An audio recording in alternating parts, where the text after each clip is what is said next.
So, good morning everyone. How's the energy in the room? Can I hear a loud good morning? Good morning. That's better. But I think we can do even better than this. Let's try once again. Good morning, Jaipur. Good morning. Yeah, that's amazing. So, what an amazing feeling to see so many passionate minds from the world of data, AI, engineering, and technology gathered under one roof.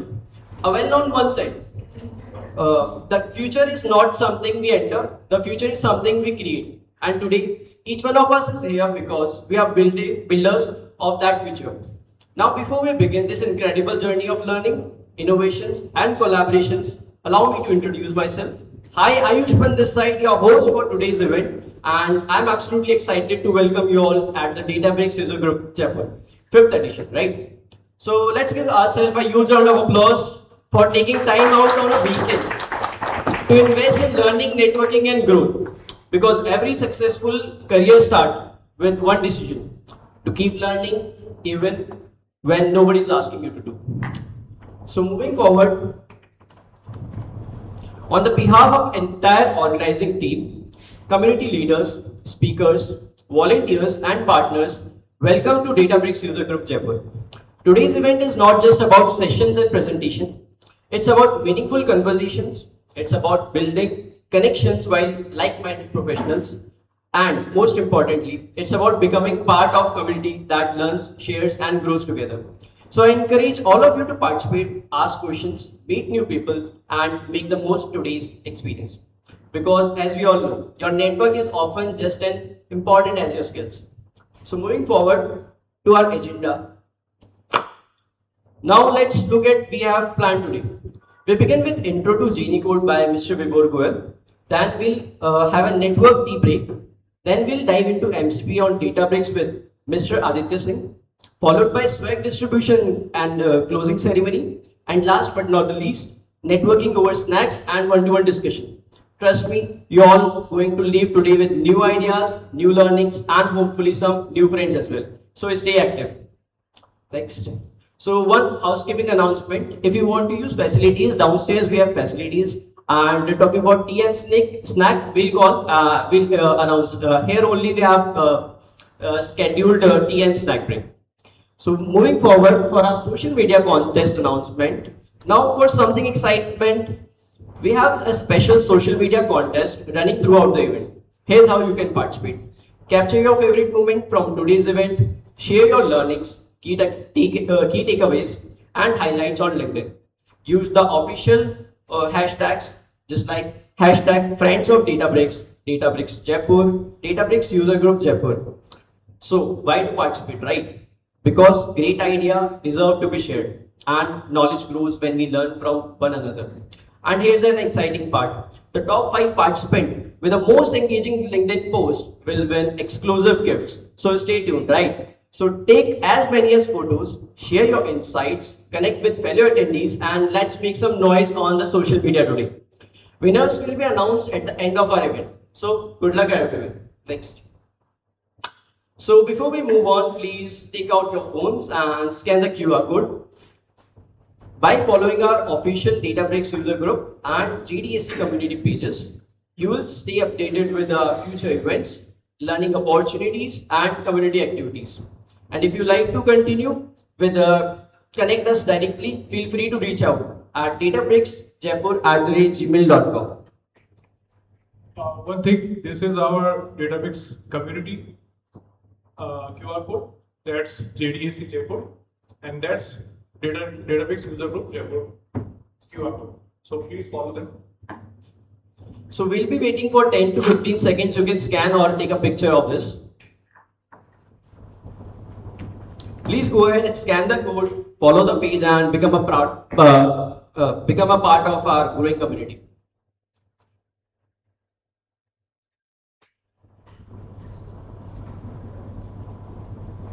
All set? Next. So let's get to know the room. Raise your hand if this is your first Databricks user group event. Okay, a lot of people, right? Raise your hand if you're a working professional. Oh, many. Nice.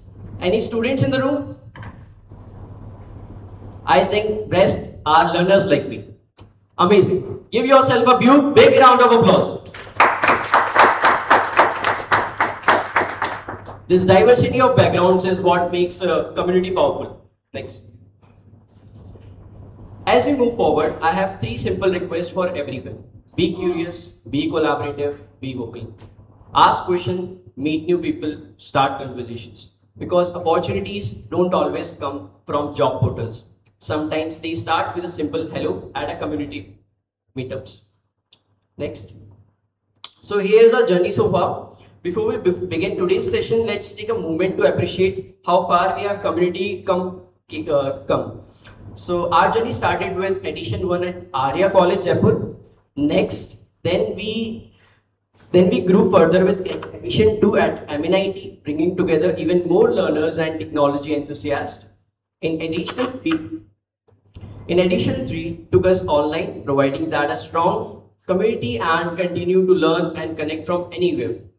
Edition 4 introduced a hybrid format combining both online and in-person participation and expanding our reach even further. And today, here we are a 5th edition of Databricks User Group Jaipur. What started as a small gathering has evolved into a thriving community of data engineers, AI practitioners, analysts, architects, students, and industry leaders. A community is not built by events, a community is built by people, right? So let's give a huge round of applause to every community member who has contributed to incredible journey. Give a shout out. And the best part, this is only just the beginning. So now moving forward for a speaker introduction. The best way to predict the future is to build it. And our first speaker is helping professional building that future with technology. Please join me in welcoming Mr. Vibor Goel for his session on Intro to Genie Code. Let's make some noise and give him a huge round of applause.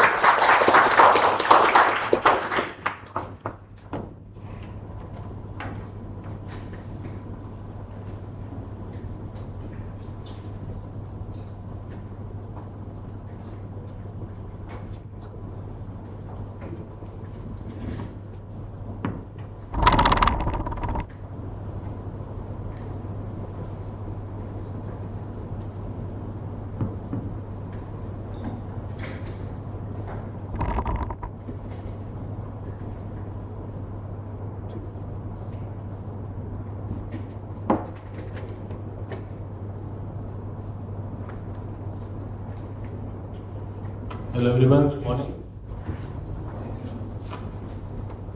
How's everyone? Okay. Thanks for giving me the opportunity to be here and to share my thoughts on the topic of the day, that's Genie Code. So I think as Ayush correctly mentioned, and I like this line very much, the best learning starts when we are not asked to learn. So spot on. And all of us being gathered here on a Saturday morning shows that we are eager to learn and will continue to thrive on that. A quick introduction about me. I work as a consultant in Databricks, and I work with different clients on helping them fast track their Databricks journey, their data modernization journey. And so generally we work with clients at different stages. Sometimes it's a very short engagement. We work with the client for a couple of months and solve some of the problems. Sometimes we engage with them for 6 months, 1 year, and we set up everything from them working like their employees. So I belong to Jaipur, and I'm very excited to see the database community, the IT ecosystem growing in Jaipur. The topic of the day is autonomous data and ML development using Genie Code. So quick show of hands, like how many of you have heard about Genie Code before? How many of you have heard about ChatGPT before? Cloud Code, Cursor? Okay, so you know what I'm going to talk. So before we start, I think this has already been talked about, but we are gathered here because of the database community. We all are part of the database community, and we continue to grow the database community. So database community has different regional groups. It's a huge global community. It has regional groups as well as global groups. So around 100K members all over the globe. So we continue to grow that, and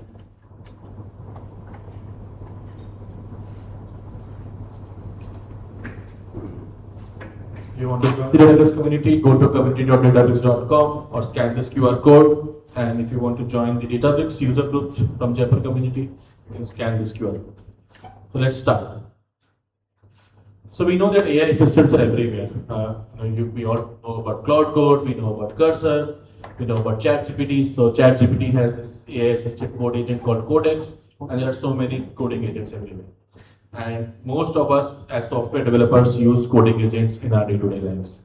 So it's like a compulsion for us to use AI agents to speed up our work, to improvise our work, so that we are able to deliver better and faster.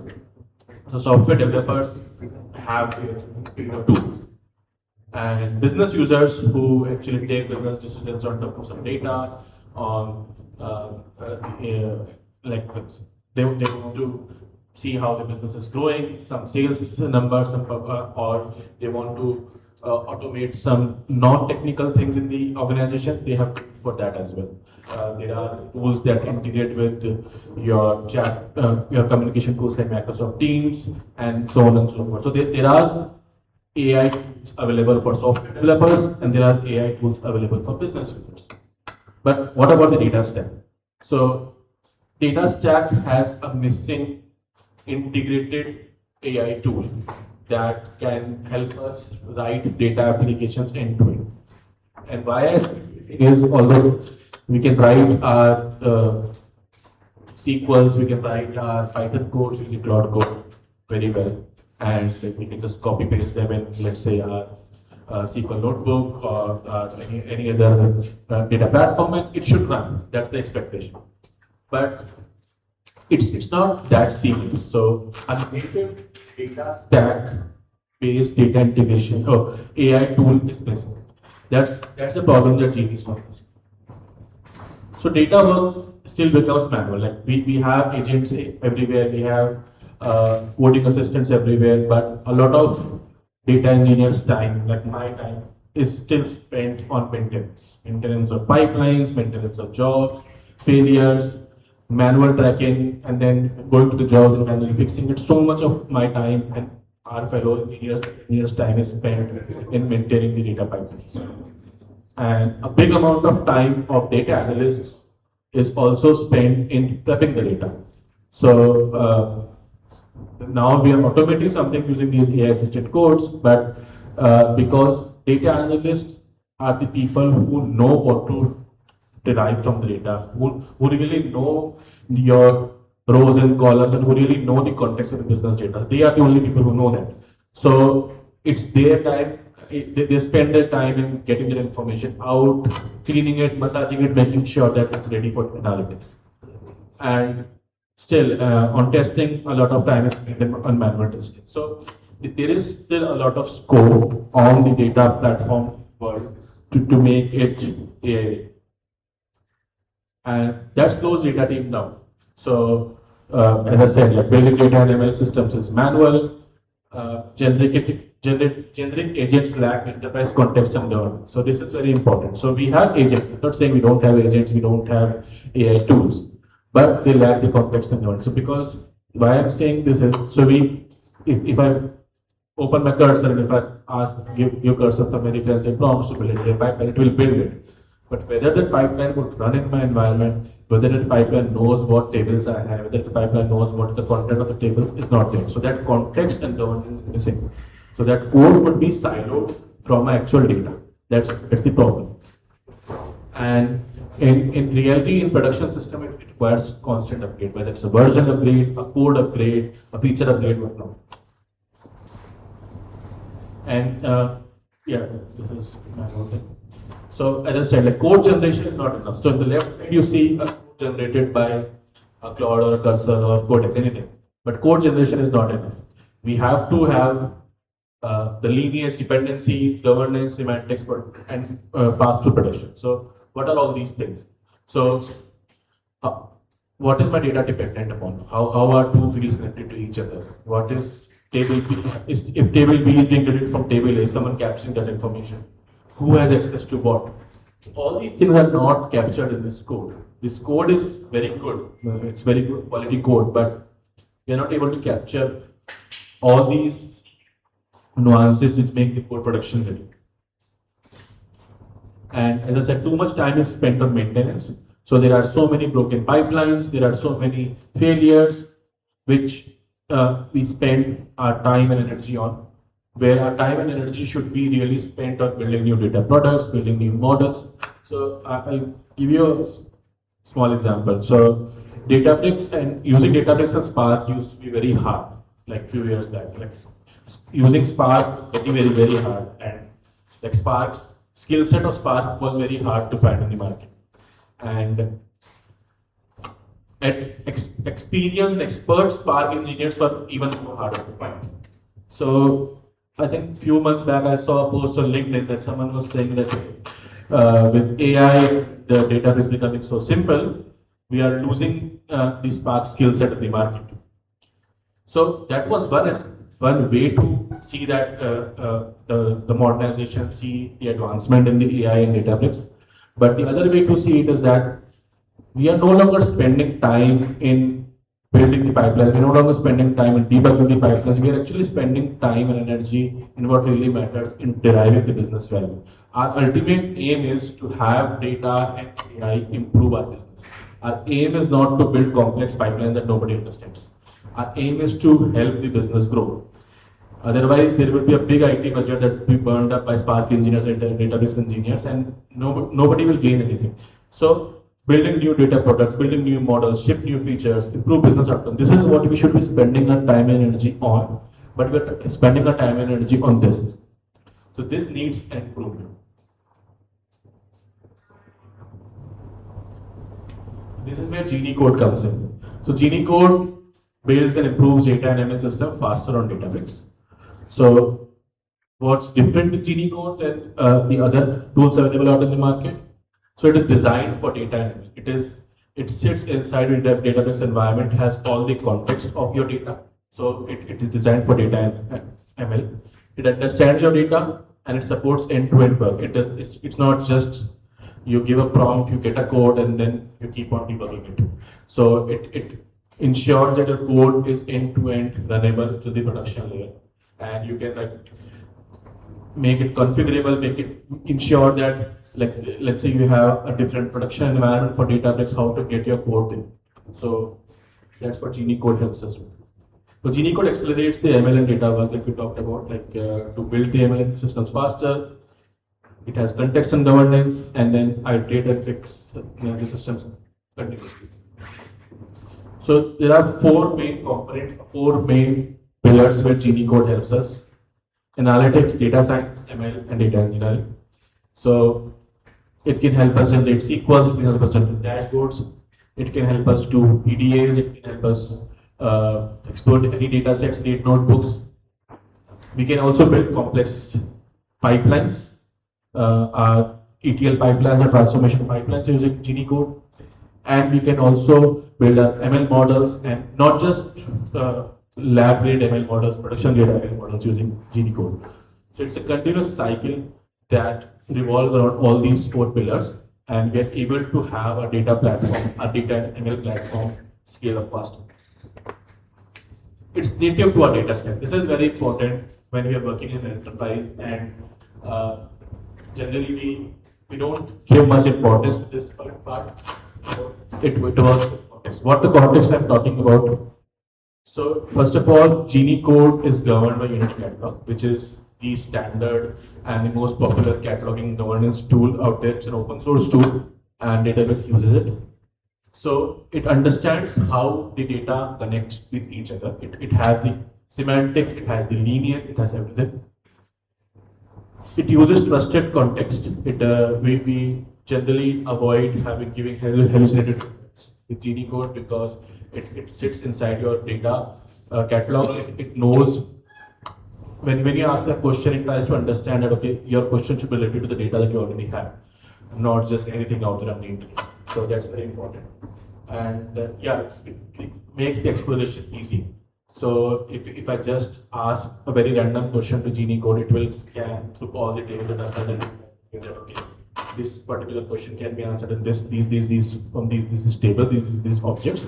Which version are you looking at? So that's the context. and it understands our full data level stack. As I said, right, it can help us do analytics using notebooks and SQL and a ABI dashboard. It can help us do data science and ML using ML model serving, and then complex ETL jobs using Lakeflow pipeline and Lakeflow jobs, and obviously everything is backed by Unity Catalog. So your entire data and AI stack is understood by Genie Code. And I'm not denying that many smart engineers can make a better version than Genie Code. Maybe yes, they can use Codex or Claude or Cursor even better than Genie Code. I'm not denying that, but why to do that when it's already available out of the box inside a database? So there are some comparisons that we have done with leading code agents versus Genie Code, and the analysis says that 77% of real-world data science tasks solved by 2% of a leading coding agent. So what this comparison says is that it is on real internal data, real data science tasks, not just experimental tasks. Genie Code was able to solve them in a better way than leading coding agents. So this could be a subset of leading coding agents available out there in the market, and Genie Code was able to solve it. Okay. One disclaimer I would like to say: Genie Code is not a model. Genie Code uses a combination of models in its backend. It chooses which model to use, but Genie Code itself is not a model. So it's not your Claude, it's not your Codex, it's not your model. It has all the models under its hood, but it's an intelligent system that's built on top of it. It's a coding assistant based on all the models available in the market. And yeah, as I mentioned, like it's governed by design. So because in Unity Catalog we have your permissions, your access, your lineage to its code. So since Genie Code is backed by Unity Catalog, it's integrated by Genie Code as well. And it's native to our data stack. So this is again an important part, that our data pipelines needs upgrades. Our data pipelines have failures. So what to do now if they have failures? So generally what happens is when a data pipeline has failures, you would go inside the pipeline, start debugging it, and see what happens. But sometimes the issues are very small, but it still takes a lot of time for us to debug. So I'll give you an example. Last month I got an issue where it was just, I was trying to install a MySQL library, and apparently with some version upgrades in Databricks, MySQL was giving an issue. So I thought it was a Databricks issue, that Databricks does not support this MySQL. So I kept on debugging. And then I could not, like I was not able to reach to the point where I could find that the issue was with MySQL library. Then I downgraded my cluster to my previous instances. It did not work, and then I was trying to understand what happened. Then I asked the question to Genie Code that, hey, what's the problem? So Genie Code was earlier called Databricks Assistant, so now it's as part of Genie Code. So I asked the question to Databricks Assistant that, hey, what should I do? So it tried to scan through my code, it tried to debug. So it has all the demo, so I'll show you there, but it has all the nuances where you can give it the permission to run the code, give it the permission to check, give it the permission to go through the internet. So it tried to debug my code line by line, cell by cell, and it could not find it. Then because it's an assisted coding, right? AI assisted coding, so it's not. So ultimately, the code is owned by itself. We are doing an AI assisted code. Any code is assisting. So I tried to give it a prompt. Hey, why did you check the previous versions of the job? Why was it running there? Why is it not running now? Is it something in the database that has changed? So they said yes, Databricks the version has changed, but it's not impacting it. Then I asked it, okay, go to the logs and see, and went to the logs, and then it saw that, okay, hey, you are doing pip install PyMySQL till day before yesterday. The PyMySQL version was this, and on 12th of March, the PyMySQL, a new version was released, and apparently that version was buggy. So the problem was not with Databricks, but was with the PyMySQL version. So it said, let me revert to the previous version, and it worked fine. And then I looked over the internet on PyMySQL and got to know that it was really buggy. So, and then Coincidentally, so we have some internal groups in Databricks where we talk about some things failing and all. So many people are experiencing this issue. And since I was able to solve it using Genie Code, I told them that hey, it's a MySQL issue, and Genie Code helped me solve it. So that's where now the problem is if this code were being written outside of Databricks using non-Genie code, which does not have contextual logs, which does not have contextual data, it would have been hard to debug. And because the code was inside Databricks, the Genie code was inside Databricks, the data was inside Databricks, everything was governed by Unity catalog. It knew the end-to-end story. It also had access to how the job was running for last 7 days. It knew what was happening. So that's where this iterate, fix, and optimize system continuously is very important. So it's not just building it; it's making sure that it works every day in production. That's our ultimate goal. So I have a demo. So that I'll go to now. So before that, any questions, any thoughts till here?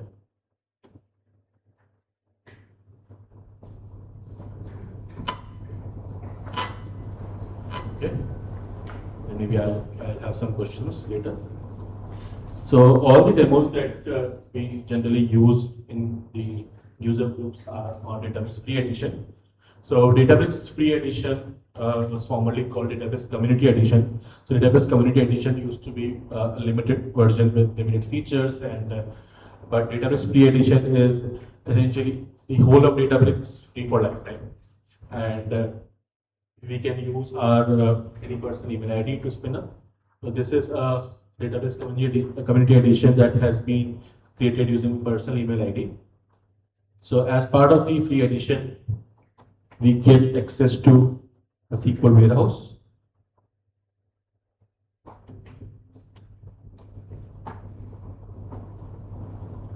Which is 2x small size because it's free for lifetime, that's why it's small. And then we also get access to serverless compute. And we also have access to, we don't have access to Lakebase actually. We have access to Lakebase as well. So we have access to all the database feature with a limited size obviously, but for like.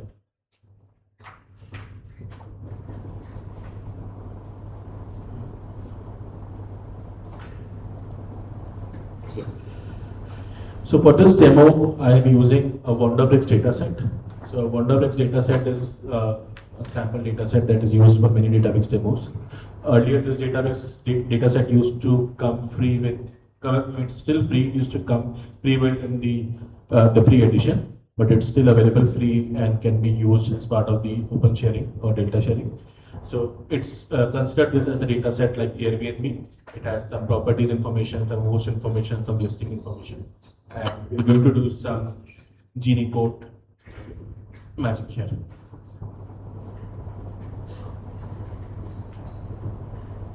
Okay. So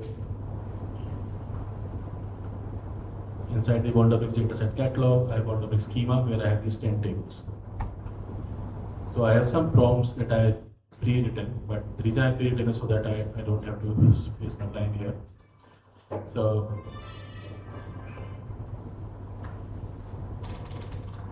on the top right, you see this button like a genie coming from, what do we call this? It's, yeah. There's a Genie code. The internet is a little slow.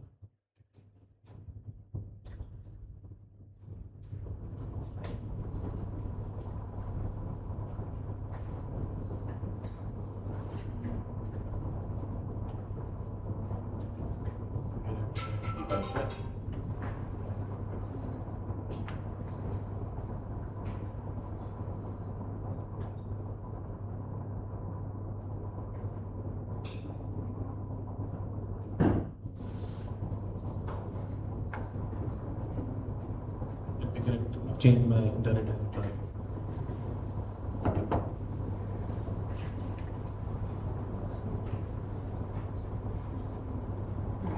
Okay, I'm here. So this is my workspace. Let me get a new folder.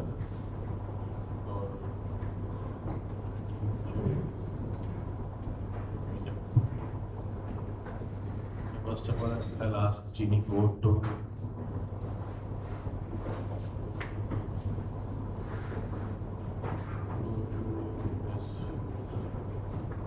this is to ensure that all the development that it does it's inside this folder.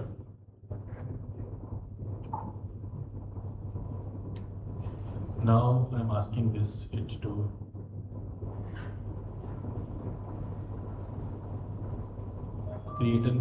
give me 4 insights. Now there is a function at the rate. What we can do is we can search for all the data sets that are here. So I'm looking at the properties table inside data at Databricks. I'm saying give me 4 insights on properties table with visualization. Get a notebook for this. That's it. I'm just giving this prompt.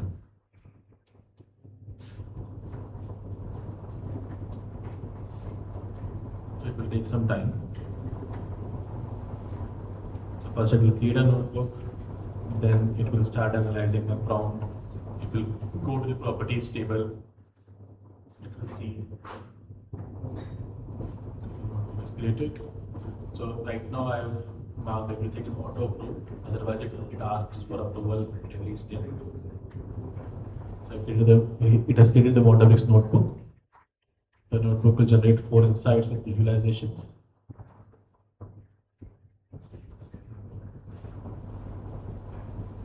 So it's trying to fetch some sample rows and to understand the context of the data, what's there in the data, so that it can decide. Because I've just given it a random prompt, right? Give me 4 insights. I have told what insights, what data. So it's trying to understand the data first.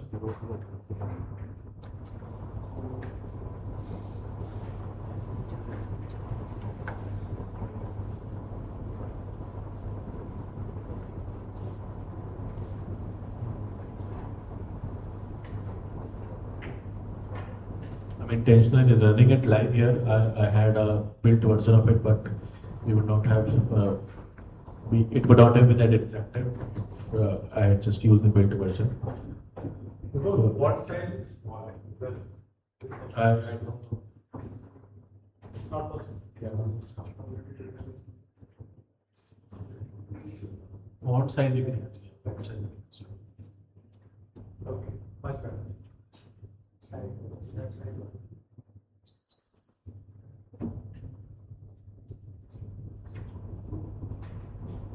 So now it has understood the data. It has now added some notebook cells. So it has added 4 insights: property type distribution, pricing analysis of property type, capacity and amenities, property period over time. Now since I've given it a random prompt that okay, give me 4 insights, so it's not certain that every time I give this prompt it will generate the same 4 insights, because it tries to analyze the data in different way. But obviously these insights will be relevant to this data set every time. Maybe some are common, but it's not guaranteed that it will be same.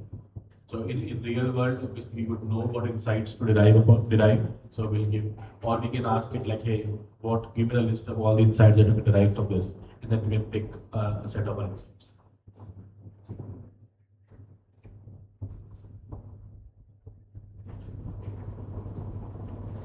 So as I mentioned, like we have data analysis, data science and ML, dashboarding, data engineering, everything that can be done. So this is one thing that I'm showing that okay, we can do data analysis here.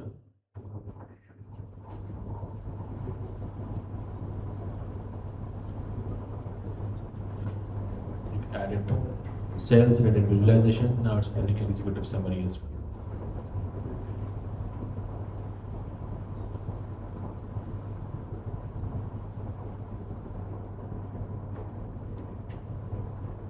It's also adding some comments to make the notebooks readable and usable by everyone.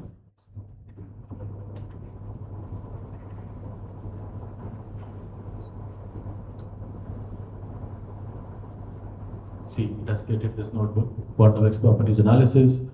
The analysis examines 50,000 properties across the Databricks platform, revealing key patterns and inventory distribution, pricing, capacity, and growth. So it has some key findings based on the data it has understood. And then it has different insights that it's deriving along with visualizations. And then it has some bar graphs.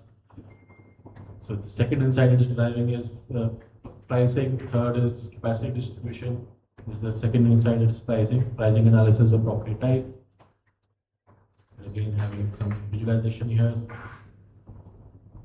some rooms description, properties created over time, like how many properties were created over time, or what's the growth on this platform. So these are like four random, not random, but four insights that could derive based on the context it generated, based on the data it understood. So pretty cool, right? Like we just gave it a prompt. Now, okay, since we are already using many AI assisted agents in our day-to-day work every day, it may now not look that cool because we know that okay, coding assistants can generate code. But the important thing to see here is we are giving the prompts, we are having this AI assisted tooling inside Databricks, and it is iteratively going through the data, it's understanding the data, it has the context. So that is what's more important for data and AI platform work. So as I said again, I'll call it out again, Genie Code is not an agent. So as a product, Genie Code is not there in the market to compete with Cloud or Codix. It's actually using them in the backend. How it is using them, it's unknown to us because all we see is agent. We don't see which agent to select. So it's under the hood, it tries to use the best agent. So Genie Code is not an agent. It will always be partner to all the coding agents available out there, but it's an AI assisted tool that sits inside a data platform. So I'll be in the same Genie Code state and I'll give another prompt that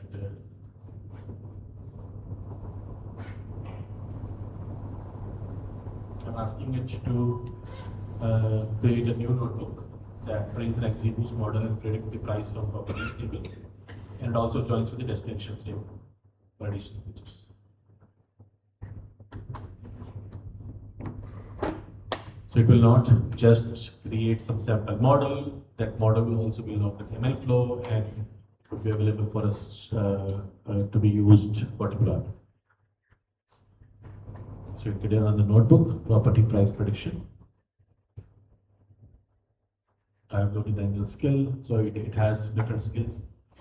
So it has now loaded the ML skill. It's again scanning the properties table.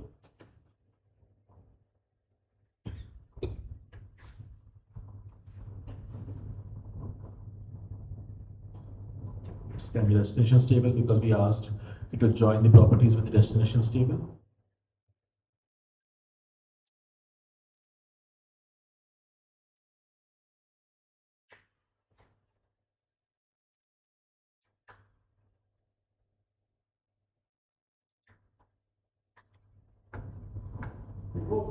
I have a question. Yeah.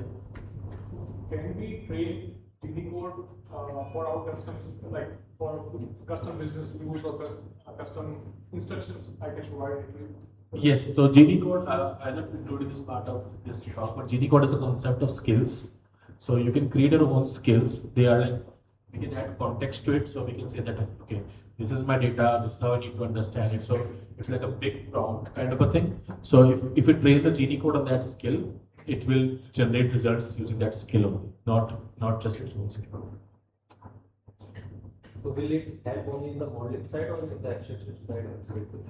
So in both. So it will help like the way it reads the data and the way it tries to interpret the data in both, because Read means, let's say I want to create a pipeline. uh-huh.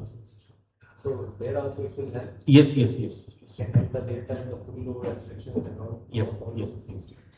So if we give that skill that okay, maybe some very specific thing to our data or some very specific business rules, some metadata which only I know or you know as a person. There is no table in which that metadata is stored. So instead of creating a table, so we can basically write our brain out in a skill and then have Genie Code talk to that skill, and wherever it's doing anything. Let's say now we ask it to build a model. So it will have that skill, the context, and then it will build a model. So recently we are working on some conversion of code conversion from one of the existing non-Databricks tools to Databricks. So Databricks has a lot of converters that are there. So it easily converts some code from technology A to technology ABC to database. I mean, these tools have existed before AI as well. So now what we are doing is, because we have Genie Code and capabilities, so we have built. I'm going to give you an example of this client that we are working on. So we have built a framework for that client that does the end-to-end ingestion till the dashboarding thing, and that framework is AI-assisted built framework, but that framework is a standalone framework. It's not using any LLM inside the framework. So we know that, okay, the code should sit like this, the notebook should sit like this, the config should sit like this. Now, my AI converted code kind of gave me something, but it did not have the context. So I created a skill that, hey, this is my code repository. This is how my code should look like. This is where the tables will come. This is where the schema would come. This is where audit would come. This is where scheduling would come. I gave all the context that Genie skill. And then I asked it to run the conversion again. So when it ran the conversion again, it actually placed the code inside those folders, inside those repositories as a converted format in which I require. So that was the context that only I knew because I had written that framework. Genie Code knew what is my data, what is my table, but it did not know how to present my code, how to organize my code. That is the skill that I gave it. And it was able to learn from that skill and happen. And this is a live example from what I'm working right now with the client. So see, this created a notebook.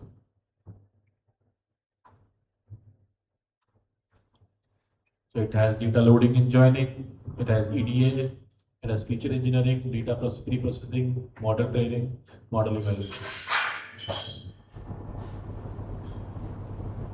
Let's run this notebook. So while it's running,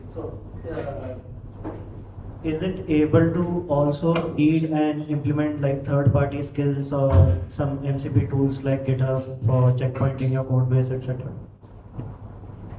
Yes, so there are different ways to connect to third-party tools or skills in Databricks. So one way is obviously the Databricks marketplace, where there are publicly available data sets which we can connect to. There are free as well, there are paid as well. So Databricks marketplace is one place. There is we can obviously connect to our enterprise GitHub and enterprise Azure DevOps inside Databricks. And if we have some other tools, let's say we have a Salesforce tool, we have another CRM tool that's not integrated with database directly. So in the skill, we can give that, okay, this is my you are the CRM, this is how you access the CRM tool, these are the credentials. And while I am generating this, you can fetch some data. Although we recommend to keep everything in Unity Catalog because that's where all of the governance and context sits in. But still, if you are required to keep something outside of Databricks, you can always give them the skill. If you're required to use some public data, if you're required to use some third-party data, most of it is available through Database Marketplace, but even if it's not available through Database Marketplace, if there is an API that can be exposed, it can be trained as a skill. See, we have ourselves, and we have an XGBoost model that we trained, we generated results on, and we did comparison. So we created two notebooks. First, notebook with insights. Second, a notebook with a XGBoost model. Now, let's just say that, okay, now let's compare this model with the random forest. So now it will know that, okay, I'm talking about this notebook because I had done some ML modeling here. So it will compare this with random forest. It will add more cells, but we compare with the random forest. Now, one thing again I would like to call out is generally when we do AI assisted coding, we have a tendency to say that, hey, it's very good for demo, but what about the real production use case? What about your real enterprise use case? Will it work in my real enterprise use case? So obviously we can't use the AI assisted code blindly. We know we have to understand because now after the recent evolutions in the AI assisted coding, it is still easier. But I think a year back, the code used to be generated in a very so complex that we were not even able to read it. So now there are documents, there are doc strings, and it's very simple to understand.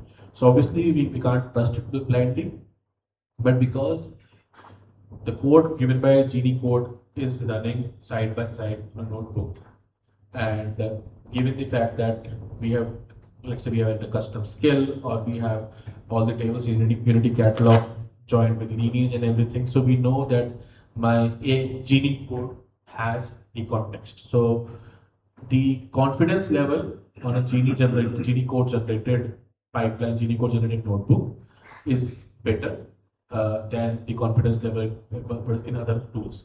So as I said, like there was this comparison which we did with a leading coding agent. So the code generated by Genie code was 77%, was fitting in 77% use cases, and the code generated by another tool was fitting only 32% use cases.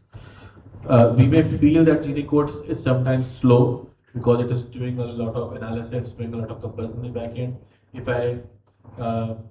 If I have all this Databricks data set in 9 CSV files sitting on my local system, and if I just use maybe cursor to write these same prompts, maybe it would run faster. And the reason it would run faster is because its knowledge is only limited to those 9 CSV files and internet. Genie code tries to make things more realistic from a data pipeline, from data platform standpoint. So that's where we are trying to make the codes generated by Genie code as close to production ready. That is why you are on top of it. Yes, that's why I'm on auto. I mean, and for this demo, I'm on auto glue. But otherwise, we have this option where it asks us that, okay, do you want me to do this? Are you doing this? Are you doing this? And in client environments, we're not allowed to run anything automatically. So it always gives a prompt that, do you want to run it? And suppose. So this is a test environment, this is still okay, but in real environment, if we fire a query like truncate or delete, it will ask me, okay, are you sure you want to run it? We have the permissions to do it. Yeah. So Genie code is completely owned by Databricks. Yes, Genie code is it's not open source. It's available inside Databricks. Databricks. So it's adding service in the Databricks. Genie code is a pay-as-you-go service. It was free earlier, but it's now a pay-as-you-go service. So it's running on a serverless compute. So we pay for the compute. So in Databricks, everything is priced as GPUs, right? So if we use job compute, there will be some DPUs. If you use classic compute, there will be some DPUs. Similarly, if you use Genie code, there will be some associated DPUs that we'll have to pay. So it's also depending on what are the backend models they use. Yeah, so as I said, like backend models, we don't have visibility to, we can't customize. There is no way we can customize that which backend model we need to use. So it depends on, it's a pay as you go, like how many hours you are using, how much data you are scanning. So it totally depends. Basically, what's your usage? Not it does not depend on the model. So let's say that okay, there is infinite license for all the models. We are not paying for the model licensing. We are just paying for the Genie code usage.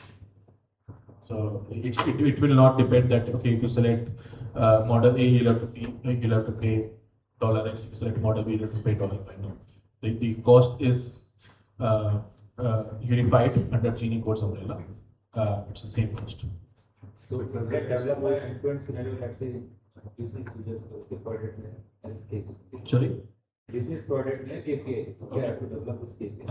From backend to extraction to data pipeline to a model. Yep. And it creates all controls. Yes. So generally, your source data, where you need to extend the data, sits outside of Databricks, right?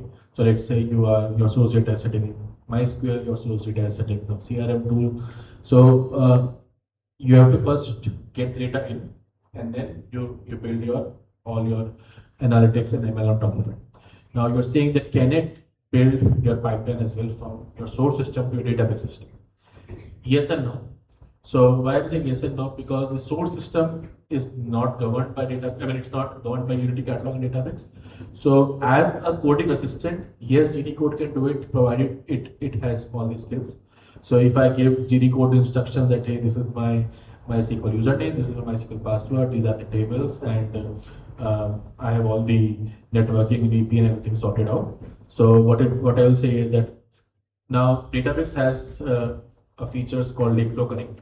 So Lakeflow Connect helps us to connect to most of the data sources out there. Let's say MySQL is one of them. So since MySQL is an approved source Lakeflow Connect. So we can give a prompt to Lakeflow Connect that, okay, using the MySQL skill that I just gave you, can you build a Lakeflow connector that ingests the below 15 tables to so-and-so catalog with so-and-so schema and ensure that it runs every day with the change data, and this is a date that you want to pull the incremental data on. So it will build everything. So it will build your ingestion from your non-Databricks source to Databricks as well. And once the data is in Databricks Unity Catalog, then you can build your silver, gold dashboards and everything. So yes, it can do, and no, it cannot do, because if your source system is very locked and like on-premise source system which is not supported by Lakeflow Connect, it does not have any open APIs. There is no open way to connect to that source system. The only way we can connect to the source system is that say the source system pushes the data to your S3, the source system pushes the data to your some file storage. That's the only way. There is no way to pull the data. Then obviously not even Genie Code, any other tool cannot connect to that source system. So let's say the source system is logged and it's pushing the data out. Then we can say that, okay, hey Genie Code, now my data is in S3. Now you're building pipeline. Now the logging is resolved. So once my data, raw data is there, it's S3. Exactly. So Once the source system locked. Okay, to build the entire. See, the turnaround time of the entire pipeline is, it can be few. I mean, if you're just. Can we commit to client, okay, let's say 3 4 days, my entire. No, I think it depends on the complexity of the project, and because you can build everything in maybe a 1 day itself, but then you'll have to test it. So what we are saying is that prior to AI-assisted coding, we used to give clients estimates of 1 quarter, 2 quarter, 4 quarters for big migration projects. And now the clients also know that we are using AI-assisted coding. We are also using AI-assisted coding. So what used to be delivered in 2 quarters is now being delivered in 1 month. That's a high level estimate we can say, but we won't be able to go down to that level. We are not doing like turnaround estimations or price performance estimations of Genie Code yet. Those kind of estimations and practices are not. If we have multiple, like if we know how many data sources we have, how many tables in there, I guess we can. Yes, so I definitely think something would be on roadmap that to come up with some estimator that because generally I don't know how much we can release it, but generally with clients, when we do migration, we ask them to fill a questionnaire. Like we have internal forms which the clients fill, and then we have internal tools. So earlier that estimation was done manually by experienced sales engineers, but now there are some tools that we have built inside that help us do that estimation. So yes, your question is right. There could be something that we build soon that helps us identify the turnaround times using Genie. How did we end up defining the accuracy to 70% of this model specifically? So you said like this model itself is 70 and 77% accurate comparing to other models. No. First of all, Genie Code is not a model. Genie Code is not a model, and I don't think Genie Code will ever be a model. So Genie Code is an AI-assisted tool that uses most of the famous models available out there. So Databricks does not create models and sell models. It's a data. It's more of a yes. So what I'm saying is that the 77% versus 32% is a comparison that was done on, let's say we defined some 10 or 100 real-time data use cases. When I say real-time data use cases, I'm not just saying, okay, generate a Fibonacci series for me, not just random lab questions. The real-time production grade use cases, and I generated results. I generated production grade codes from model A. Sorry, AI-assisted coding tool A versus Genie.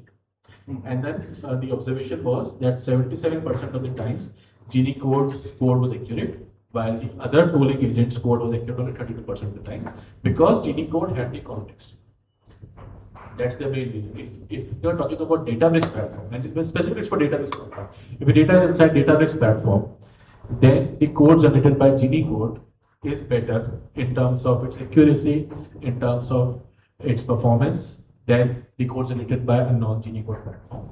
And based on my personal experience, it's even better Then in terms of I was saying that iterate, fix, and deploy. So in terms of the continuous iterations and fixing, that code is better than the outside tool generated, because we again, first of all, there is the integration that we need to. If we code outside a database, we have to get it back to the Databricks, and then the tool that is sitting outside the Databricks may write a very perfect code, but that code's perfection may not be required for what we are doing. We are required to actually have it understand data and not just write a perfect code. So that's why to solve a real world problem, a data problem, for the problems which have the data set inside Databricks, Genie Code turns out to be a better solution in terms of its code usability, in terms of its code maintainability. I think we saw some examples right here, but imagine doing this with Cloud Code. You just say that there's a properties table somewhere in my database and write some code insights out of it. So what will happen is it won't have any context. Context is one thing. It can actually go inside and see कि भाई मेरे database के इस workspace के इस schema के अंदर ये data है. Cloud Code won't have any idea. Correct. And I actually have a personal example of this. I was trying to use Cloud Code to connect to a third-party platform like Databricks. So it actually went on the internet, tried to find out the CLI command, or in order to connect to that service and try to find out what tables are in. So that would actually cost me like $10 or $5 more tokens. Whereas this platform assistant category, Genie is one of them. For Databricks, it's Genie, and for web development, there are other platform-based assistants. So, uske andar you don't need to provide any context. You can directly go like if Vibhor wants to create a pipeline out of this notebook set, schedule this pipeline to run every week for the next X amount of time, and then report my metrics, जो भी result आता है, accuracy आता है, वो यहाँ पे जाके check in कर दो, ML flow के अंदर check in कर दो या create a database dashboard डाल दो. Imagine asking Cloud Code to do that compared to Genie platform assistant. How much? बहुत specific हो गया मतलब this use case, but does it have its own intelligence as well कि यार ये इसको betterment की तरफ लेके जाए? मतलब 77 because 77 में मैं right it's orchestrated layer. It's, you are thinking of I understand where you are thinking from Sui bench या जो coding benchmarks होते हैं. You are thinking. हाँ तो मुझे benchmark लेकिन to bit further, like I want to see कि कितना betterment की तरफ जा रहा है उसको देख के मैं भी using command maybe that will like that prompting right मतलब maybe अभी 70% की जगह maybe मेरे को 20% ही मिल रहा था maybe I'm giving the prompt to the this assistant but मैं इसको कैसे define कैसे करूँ मतलब how I would say कि मैं सही तरीके से इसको consume करूँ so that is another perspective of using any model or anything. I think since you mentioned prompt, right? So when these AI models became popular over the last 1+ year, the skill of prompt engineering came into picture. Okay, we need to be good prompt engineers, and that skill is still there. But I believe that I did not give any fancy prompts. Obviously, this is a demo data, but I did not give any fancy prompts. Right? It is very basic. The way 4 people go on a meeting room, do on whiteboard. I give the same prompts to it, and I am giving a very live example of a big customers project that we are working on right now, and we did not give any fancy prompts. Just the same that okay, hey, and we can also like maybe create some diagram, source, target, blah blah blah, get a snapshot and give it, and we'll understand okay, hey, you are trying to build a pipeline. So it goes to that level, and it's iterated in talk to it, and it's not. So a year back, I was trying to use AI-assisted coding for some conversion. That time Genie Code was not present in complete site. It was a database assistant. It used to be called database assistant, and I wanted to convert a big some 10,000 line Oracle SQL to PySpark. So I was struggling a lot to find the correct prompt, and I had to. Then I found out that okay, inside Databricks we have some standard prompts that fellow colleagues use. So I took some prompts from them, used it. But now I don't have to spend my time even on prompts. I just have want to. I mean, if I am logging into the workspace for the first time, I can just be chatting with Genie Code and understand the data myself. Okay, show me the data. Okay, what is this data? What tables are these? How are these joined? So it's just as if you're talking to a colleague. So I am like the scenario is here. Genie is using only database. So can we add skills or customization in Genie so that we can restrict the context also? Like I want to create a multiple agents and integrate here. So that can we reduce our tokenize, that can we reduce our cost also. Defining particular skills using same agent so we can switch our agents based on that. So first of all, if your data is registered in Unity Catalog, whether it's physically sitting inside Databricks or it is federated on Unity Catalog or is a data shared to Unity Catalog, it becomes easy for Genie to get the context to discover the data. Because if I just do create table B as select star from table A, this A and B dependency is registered in the Unity Catalog. It knows it forever. So if all the data is registered in Unity Catalog, then yes, obviously it becomes easier. It would generate a better code. If my data is not registered in Unity Catalog for some reasons, then yes, we can give it the skills, we can give it all the tool set credentials to connect to. But as you said, like obviously we can't select any model here. So if a particular not Databricks component of a pipeline has to run on some model A version X, it cannot happen from here. Obviously, if you have model A version X hosted somewhere, you can ask Genie Code to run that, to use that for technology XYZ. That you can do, but from here you can't say that okay, I want to use this. That you can. I think that will be more of a use case for Databricks MCP because you are already orchestrating your own agents with some tool like OpenCode or Cloud, and you just want to scope limit an agent to use and interact with Databricks. So this is mostly like a platform assistant, I would say, and it can contribute everything inside of Databricks. Yeah, and another thing that you can do here is models. So inside AI ML, we have this option for models, and this is the whole ML paper. So we can create a model here. We can there's a predefined set of models. We can create a model here, and we can run it. So there would be a model endpoint available here. Any model A, model X version B, whatever you want to use, we create a model here. And now what will happen is, so we can get a serving endpoint, and we can select any model that we want to use. And we can build our own model as well. So this model serving endpoint will be priced differently, not with Genie. But we can tell Genie Code that okay, hey, I built a serving endpoint that uses model A version X. Now use this on ABC data.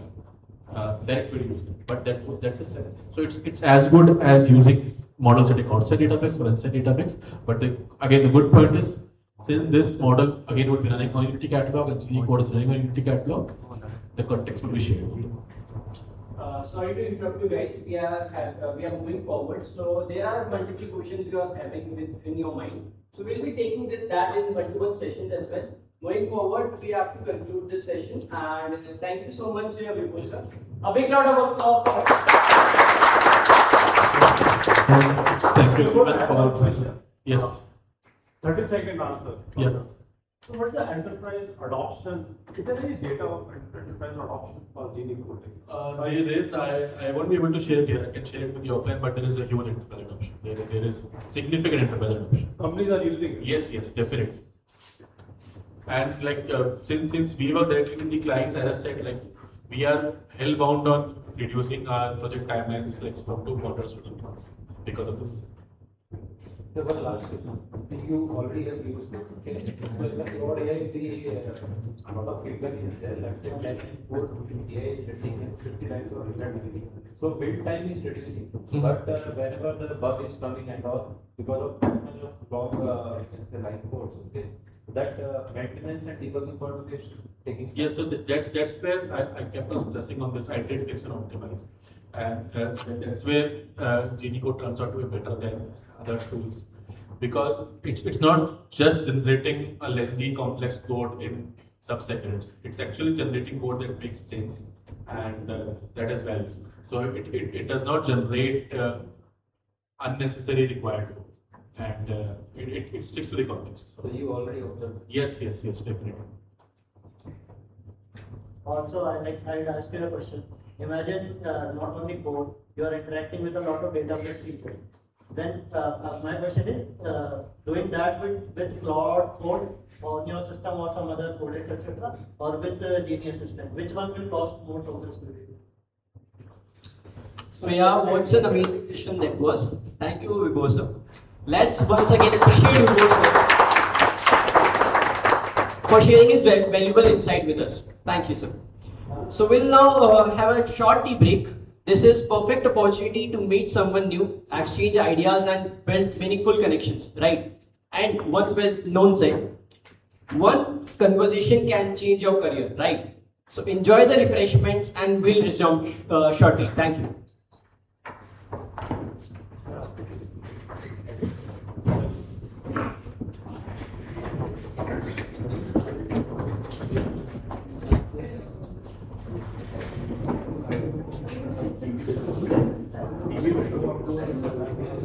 Also, one announcement, please don't leave. We also have a one refreshment at the end of the event as well as the swag distribution. So ask as many as questions.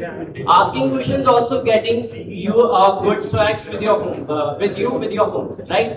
So yeah, please go ahead. Everything is cheap. Everything is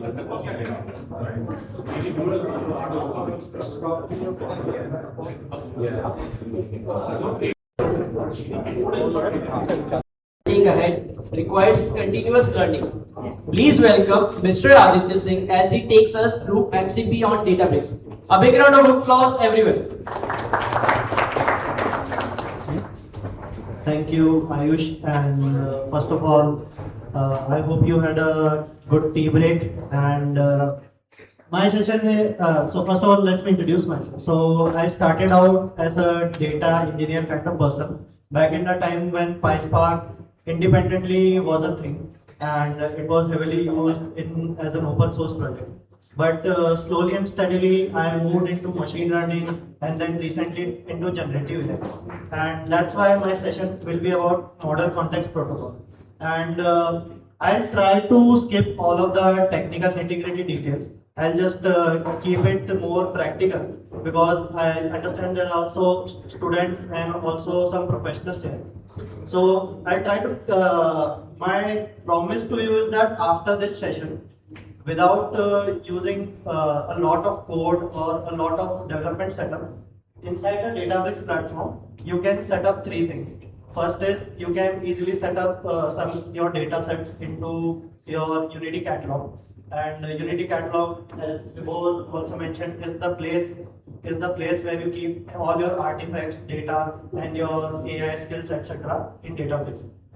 So that's Unity catalog. Second is I'll show you how you can very easily create, and not only create but also deploy to production MCP server using Databricks. And finally, you will be able to, inside Databricks only, you will be able to attach that MCP server to a large language model or an AI model, not a Genie, the playground AI model that Databricks gives you, and able to execute commands using that MCP server. But that's a lot of jargon before going into that. I wanted to set some context and I will not go into technical details, but just wanted to set some context why MCP is important. And yeah, thank you for doing the connection. Yeah. So we all know that generative AI models are here. The professional developers as well as students are already using Cloud Code, Codex, Open Code with whichever AI, generative AI platform they prefer. But there is an underlying concept which doesn't get much like that. I think it gets some visibility in marketing, but not much. Your large language models are actually not that efficient or useful without tools. And so in this slide, I have on the right side, I have a very large language model. It knows a lot about the world. It has a lot big parameter size, trillions of parameter. It runs on a large GPU cluster. But let's say if we freeze the knowledge base of that model at training time, and we do not provide it any accesses. Let's say no web search access, no access to for example, we both showed how the model had access to the Unity catalog tables. It doesn't have any access. Do you think that will be much more useful compared to a model, for example, which has access to web search, which has access to, for example, if you are in Databricks, Genie has access to all of your Unity catalog artifacts. Genie has access to your dataset. Genie can actually search the internet, find out that how many runs Vaibhav Suryavanshi stored in the current IPL season. So that information will not be with the LLM model which was trained some months ago. So that is the point I am trying to make. MCP or model context protocol in essence is about tools. It's about giving more access to your model to the outside world and things which are outside its training data set. And of course, so for example, you can do things like, as I said, access data, web search, and connect your web APIs. And so moving on, this is about MCP. I hope I set proper context. But why should, I'll first go into students. So why should you as a student use this? You already have Cloud Code.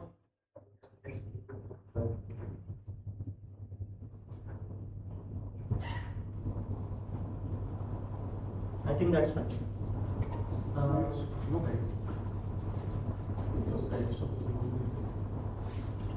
Yeah, I think I can do this.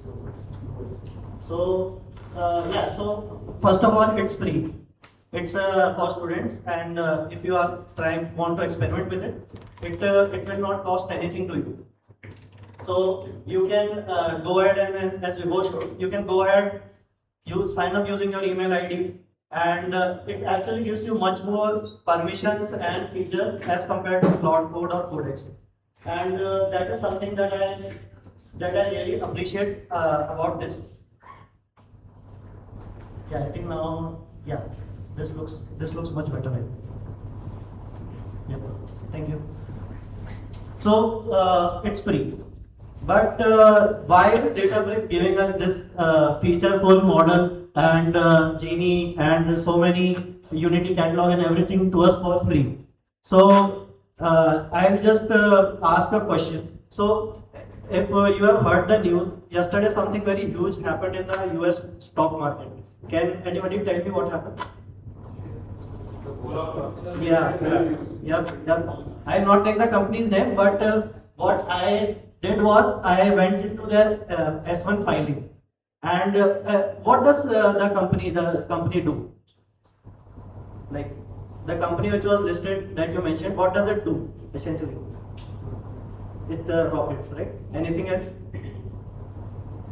Rockets, it launches some rockets. It does satellite connectivity. They have partnership with Anthropic. Yeah, they have partnership with Anthropic. They are a Neo Cloud which sells GPUs on rent to Anthropic and now Google as well. So interesting part is the name of the company has space in it, and they are doing launches, satellites and all. But if you look into their S1 file, तो IPO से पहले कोई भी company they give out a proposal कि हम इतने साल में इतना पैसा कमा लेंगे और ऐसे कमाएंगे. तो उनके proposal में there was कि ये स्पेस वाला पार्ट सारा हटा दो, हम सिर्फ AI इंफ्रास्ट्रक्चर से $2.4 ट्रिलियन कमा के देंगे अगले कुछ सालों में. या इट्स देयर मार्केट की इसका इतना मार्केट है. और एंटरप्राइज एप्लीकेशंस को हम AI सेल करके, this is a rocket company by the way, we will generate $22.7 trillion in the coming years. तो I have a question, India का जीडीपी कितना है? 5 ट्रिलियन 4 ट्रिलियन. तो एक कंपनी which sells rocket ships and satellites is claiming कि मैं AI enterprise applications में I have a total market of 5 times India का GDP. तो so students के लिए मैंने ये slide में इसलिए रखा है कि the point is right now students or career professionals who are into a certain vertical, they are very worried about AI. कि AI हमारा job automate कर देगा and AI will take away all our job. AI will automate us. My point is learn using learn AI and apply it to enterprise applications. By enterprise I mean big or small businesses. And I also have a personal example. One of my friend who is doing AI based startup and trying to get clients. He was actually talking to someone in Jaipur who had a manufacturing business. He has he doesn't even have data on any Databricks or AWS or any MySQL as well. But that guy showed him that this is how you can automate your orders using WhatsApp on open cloud. तो वो एक चीज दिखाने से that small enterprise was actually hooked enough कि okay I'll pay you this much of amount and implement open cloud for me. So that's a local example. This is a global example. Imagine this is an imaginary number, but let's say at least 1/5 of it, this must be true ना. इसका 20% तो true होगा. तो India के GDP के बराबर there is a market for AI based enterprise applications. So what I'm trying to say is instead of Cloud Code and Codex etc., students can go ahead and learn Databricks for free right now, and it will be a huge job market.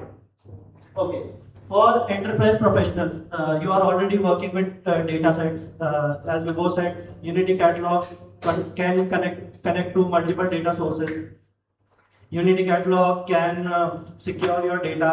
Unity Catalog knows about what all pipelines or data workflows that you have. So all of that, imagine all of that in push of a few buttons and thoda bahut configuration karke you can connect it directly with the large language model. Bring your own data set. Enterprise has their own compliance features. For medical clients, you need HIPAA compliance, you need PCI DSS compliance, and all that. So when they set up their databases, not database, but when they set up their lakehouse on Databricks, you have already passed all those filters and steps, right? And you are not giving your data to any unknown public LLMs, or you are not pulling any data from any unknown sources. It is inside your trustworthy Databricks lakehouse solution. And of course you have your data layers. So when we go to Databricks, we don't directly ingest data and make it available for transactions or make it available for analysis. We actually use the Mendelian architecture or Mendelian standards. In Mendelian standard what happens is your raw data is completely separated from your aggregated and your production usable filtered data. So because Databricks already asks you, and Databricks already gives us examples of how to implement that, the data that is going to your LLMs has no risks. So your PII is removed. All your enterprise there are a lot of compliances, as I just mentioned. So सारे compliance के ifs and buts are already cleared up कि ये data is now ready for AI based analysis. अभी हम example data set से deal कर रहे हैं, तो हम fast Genie में डाल के we can create, okay, do some analysis, do this and that. But people who have worked with enterprises know that how hard it is to get access to raw data sets. And because of Databricks Mendelian architecture, this is simplified. You can directly provide access to, and all your security features. कि basic Unity Catalog के permissions follow होने चाहिए. There should be role level access control, role based access control, and auditing and logging. So this is very important. So enterprise, when I personally go to the enterprise, and I think there was a few questions about percentage points for before as well. कि how do you prove that your model is performing X percentage better than a person who is doing it? या फिर model X जो कि इतना capable है आपके model से, that model is able to do, you are able to do X percentage better than model. All that is in logging and auditing. And if I implement today without Databricks, I go ahead and implement it. I'll use open source tools. Yeah, I will use some other tools. Usko I have to integrate it using APIs. I have to set up my own framework to do all those things. Databricks has inbuilt ML flow first of all, and it simplifies all of that for you. आपका day one से the models or the LLMs you are deploying and the task you are doing, everything is automatically audited and logged. You can see it at any time in the future. So that concludes my argument on why you should do MCP server for Databricks as students and as career professionals. So today what I have, as I promised, I had a demo setup for you also. And today we will run the 3 steps that I took to create a simple MCP server and deploy it on Databricks, and as well as integrate it inside Databricks itself. So data there has data ingestion part.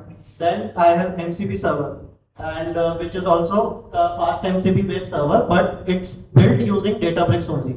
And finally, an AI chatbot that is also inside Databricks Playground. So I think I can directly move on to the demo now, because I have set up the, I think the marketing is already done from my side. Okay. So what I have done here, and so this is for students. So when I go to Databricks, I think I should change the theme to, yeah, okay, it doesn't do. Is it visible to everyone? Okay. So what I've done here on this screen is I have just went to Databricks, created a, signed up using my using my email accounts, and signed up for a Databricks free edition account. And this is what the first screen that you will see after entering Databricks. So there are a lot of features here, as you can see on the left side, and it gives you also some courses that you can start learning today. And yeah, you can actually access pretty much all the features of Databricks with some limitations, of course. And your Genie Assistant is also here. So you can start using Genie Assistant and generate the code bases that Vibhor showed like today. And so for the purpose of my demo, what I had is basically a data set on my system as a CSV file. Now this is a very common starting point for any data analysis, or even simple student surveys that people do, or imagine you are an enterprise customer and you have exported some data from somewhere and want to analyze it. So I can directly go ahead and upload this CSV file to Databricks interface. So here I have created a volume on my Databricks workspace. I went inside so from Databricks home, I went inside catalog. And inside catalog, I have my tables as well as my volume. Volume is basically a storage device. It's a folder. You can imagine it as a drive folder. And I can simply upload my data to this volume from local computer. So I am going to drag and drop it here, right here. And it's uploaded. So for right now, it is saying that file is already exists, but it is uploaded. But this is just a storage solution. This is like I have copy pasted my CSV file, but I want to create a Unity catalog native delta-like table from this. And I don't know, let's say I don't know anything about delta-like tables and how to create that using some, and of course there will be some code required to convert this CSV to delta-like table. What I did, but what I can do is I can simply go to Genie and oh, I already have the thread here. So I'll not do anything live. I'll just show you what I did, and maybe I'll increase the font size. Yeah. So I just now when Vibhor was giving it, zoom out. So when Vibhor was saying, like showing his example, we saw him tagging some tables. But what can I tag? I don't have any tables in Unity catalog. I just have some CSV file. So what I did was I simply said that how to create CSV files from the IPL volume in my catalog. So I have not even provided the resource name of IPL volume. But I said that I have some data set somewhere and I want to create Unity catalog tables. So it has gone ahead, and this is the power of integration that we were talking about. There were some points about why is this faster or 70% or 40% better than using Cloud Code or Codex, etc. Because here I have given no context at all, and it was able to easily, within like the first few seconds of thinking, this is data, I am inside Databricks, I know that in Databricks there is a concept of volume. So the volume mein jaake I have to see what files are there, and it was able to see, okay, these files are there. And now it will give me some code base. You can simply run these queries, and from your CSV will be converted to a workspace default ke andar Unity catalog table. And so this is that smooth.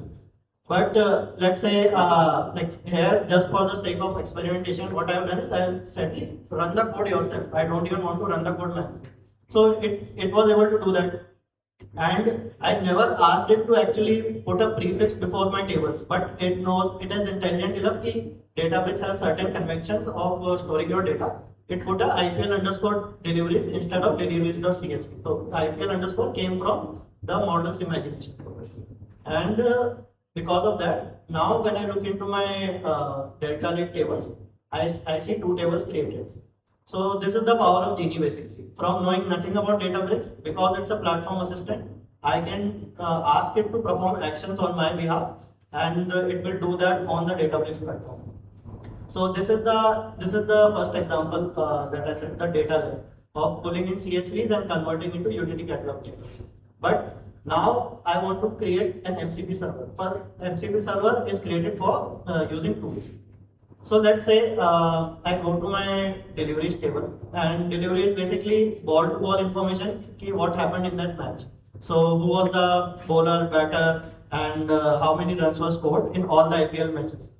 And this data has cut off of around 2024. So new players will not be here. But yeah, this is an old IPL match data set. And let's say I want to calculate who scored most runs in IPL tournament during those years. So I'll have to, as a data engineer or analyst, I'll have to actually go ahead and write a SQL query for this. So this is something you will do. Get all the batsmen, and sum of their runs. After you have sum of their runs, order them by total runs in a descending order. So this will give me, and limited to 1. So this will give me that Virat Kohli was the top batsman with 8,014 runs till 2024 season of IPL. So this I'll have to go ahead and manually run. But let's say you want to give access to an AI model without directly giving it access to your database, which is a very important use case. Now this is a very trivial use case, I understand. Any AI model can generate this on the fly. But I don't want to give it direct SQL access to my database, which is very compliance questionable. So instead, what I do is I want to create a tool, and the tool will come between my raw data and my AI assistant or AI agent, and that tool will be able to do the calculation, run the SQL query, and provide the results to my AI agent. So I want to create an MCP server to create that tool.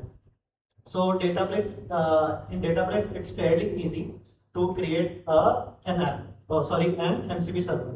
You basically go to app section of Databricks, and you click on create app, and you don't even have to start from scratch. Databricks already provides you with a set template. You can directly use this template from day one, deploy it, and start using an MCP server. So that is what I'll do. So this is my Databricks homepage. I have all the features here. I went into Databricks apps, and Databricks apps will show up with a page like this. And okay, somewhere there has to be a create app button. So I'll just click on the create app button for creating a new app. And the template I was talking about is right here. So right here, I can just simply click on this and start creating my new application. And after I have done creating it, so this is something that I deployed some time back, and for the purpose of this demo, and I'm not going through the steps again. So basically, after you configure the compute size and add information you want, you can click on create app, and it will take you to this screen. So now I have not coded, I have not even done a single line of code, and I already have a production deployable MCP server, which has some tools that I can directly use with my agents. And but my job is not finished. I have to actually create the function or the tool that will calculate who is the most scoring batsman. So for that, I can simply look at the code base of this MCP server that Databricks has created for me, and this will take me to this window. And in this window, you can see that Databricks has already created like a complete folder structure for me. And this is like a fast MCP based server. It even had a nice readme.md file if I want to explore further. But I can directly go inside server, and explore what all scripts I have. And if I go to tools.py, so Databricks has created some tools for me.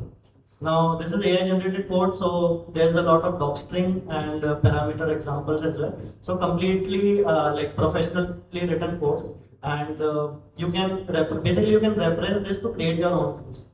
And ideally I should do that, but let's say for the sake of like showing the capabilities of Genie, what I did was I went to Genie. Okay, Genie, you like Databricks has created an MCP server for me, but I have so and so table, IPL underscore table that I just showed.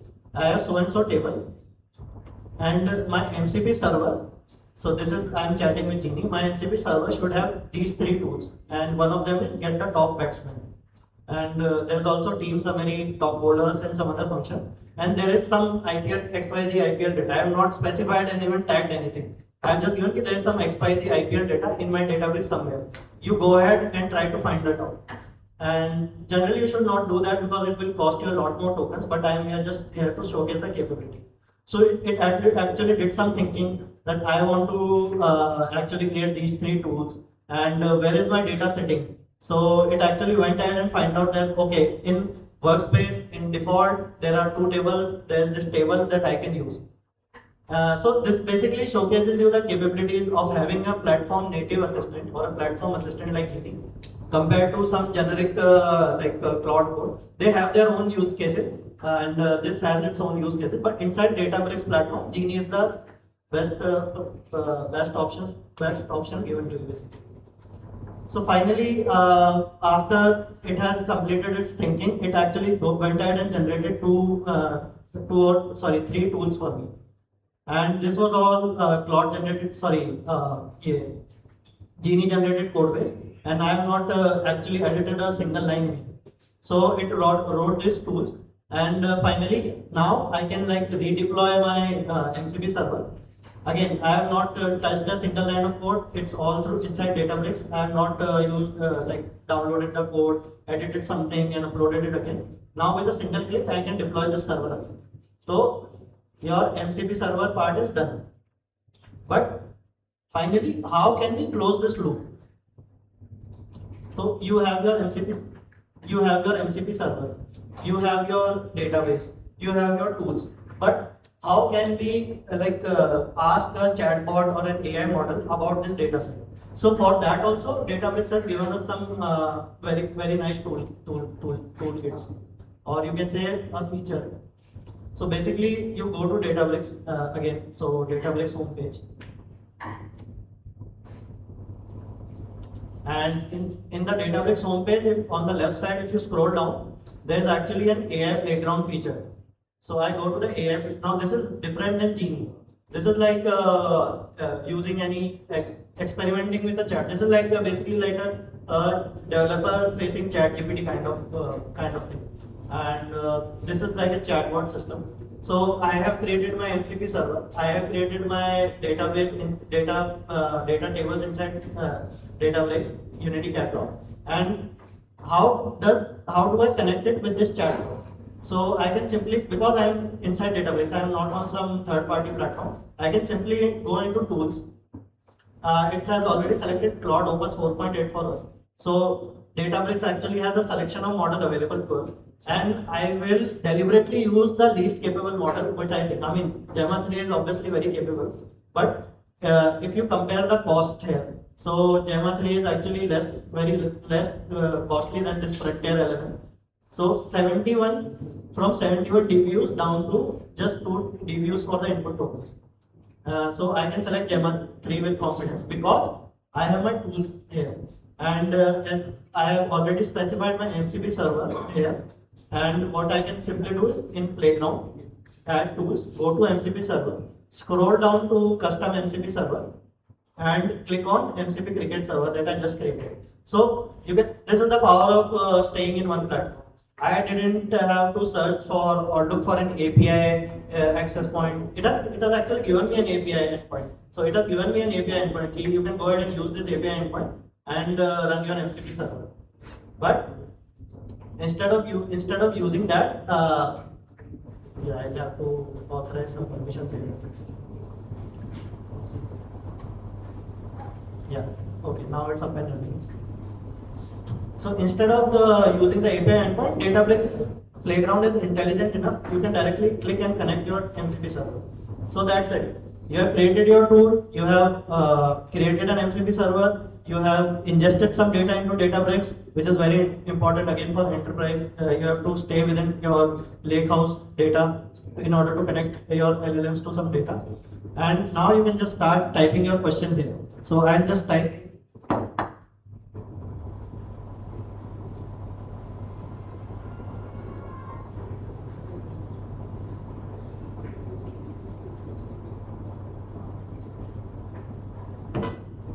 Okay, so this is bound to take some time because it will load up the okay, it didn't actually take that much time I was expecting.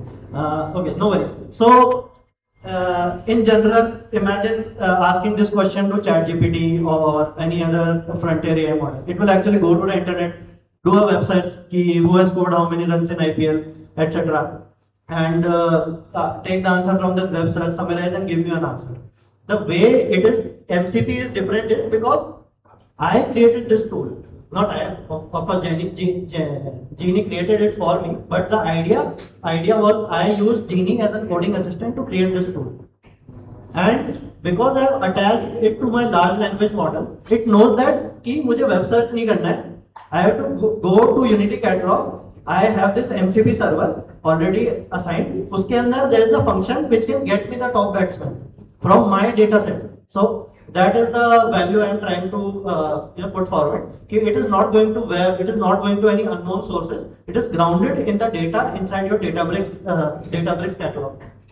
And finally, after running the function, it got the output that okay, Virat Kohli and get some data. And the LLM, because by nature of LLM, they are good at summarizing data in natural language. It said that Virat Kohli is the best batsman of IPL, and so goals and some detail. So we have completed the full flow. Sorry. So we have completed the full flow from, as I said, everything inside Databricks, ingesting data, creating the tools, and then based on those tools which are grounded in your data, you can attach it or integrate it with an AI model. So that is what I was trying to showcase. And now you can go ahead, because it's free for everyone, even for experimentation or for students. You can go ahead and try to do this thing for yourself and understand like the power of database. And in fact, you might have some MCP use cases for your personal use in mind. So instead of trying to like spin up an EC2 instance, paying for a cloud instance to host your MCP server, you can directly create that in free Databricks, deploy it, and experiment with it. So yeah, that's my talk. Again, thank you for Origin and Databricks and Vibhor and Vaibhav for providing me this opportunity to showcase this to you today. This was not a technical deep dive, but I was just trying to basically set you all up for your own experimentation. So,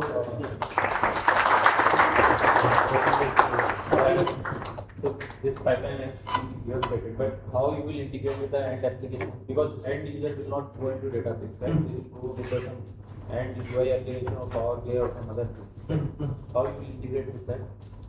So Databricks playground that I showed you, you can set up everything for your model in that, like what you have used.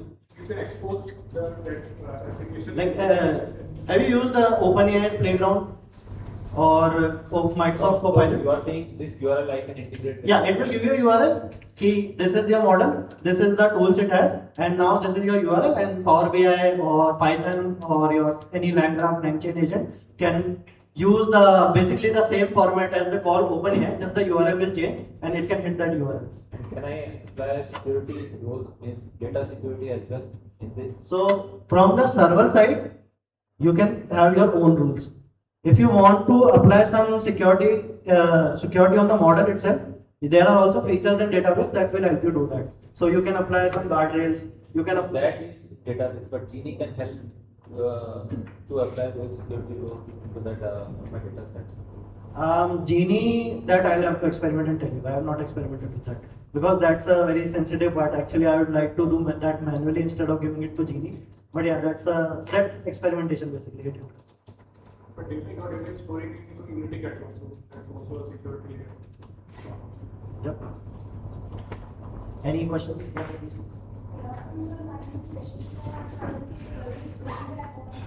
At this stage of life, a question really arises in my mind that what technology should I learn to achieve this height in the future, and what type of job roles I should go for. Yeah. So, what is happening is people are thinking that there's a lot of money to be made in consumer subscriptions. And consumer subscription is basically your ChatGPT, Cloud Code, whatever. And so the whole narrative that AI will automate us all and kill the jobs resides here. But a bigger market is building AI solutions for enterprises, for businesses, right? So that you don't need to learn Databricks particularly. Every enterprise has their own set of things that they work. For example, if a manufacturer in Jaipur has selling their setup completely on WhatsApp Pay they are getting orders, and then WhatsApp Pay only they are fulfilling those orders. So how can you automate that using AI?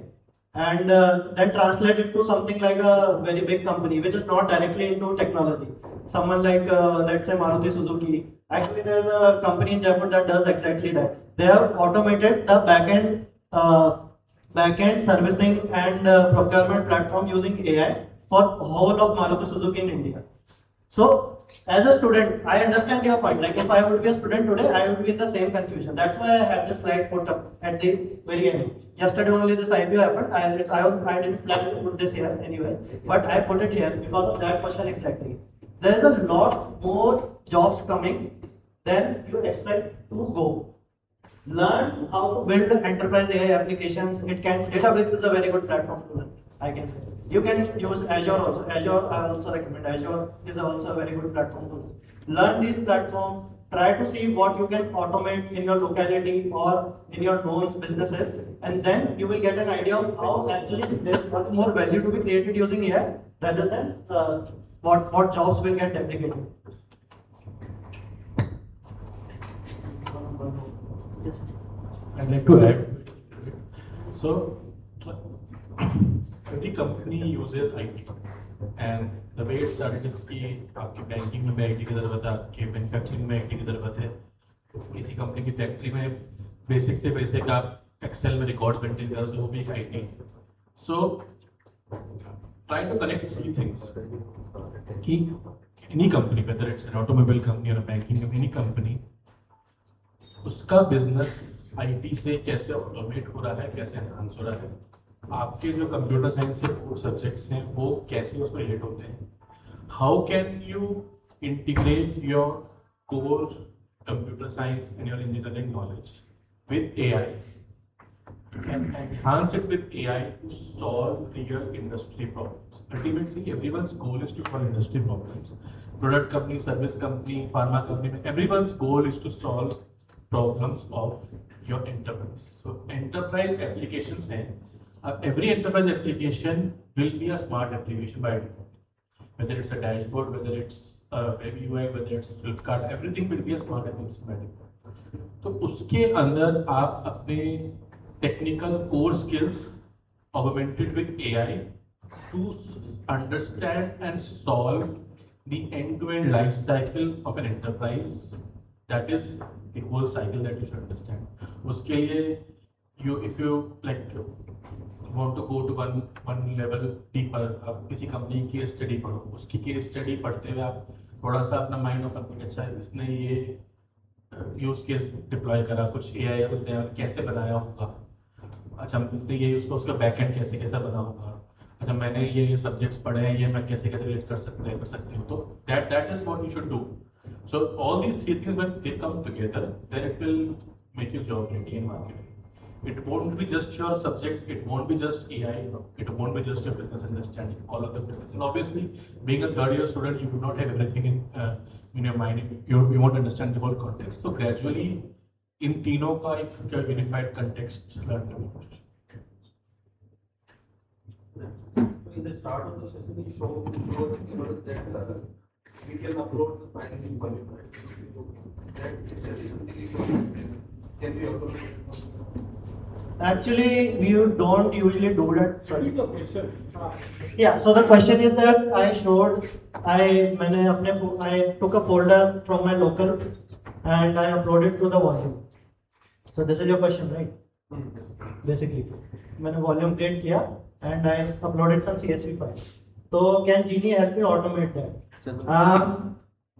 From a technical standpoint, it won't be possible, I think, because Genie is a platform agent. वो Databricks का agent है. It's not running like Cloud Code on my local PC.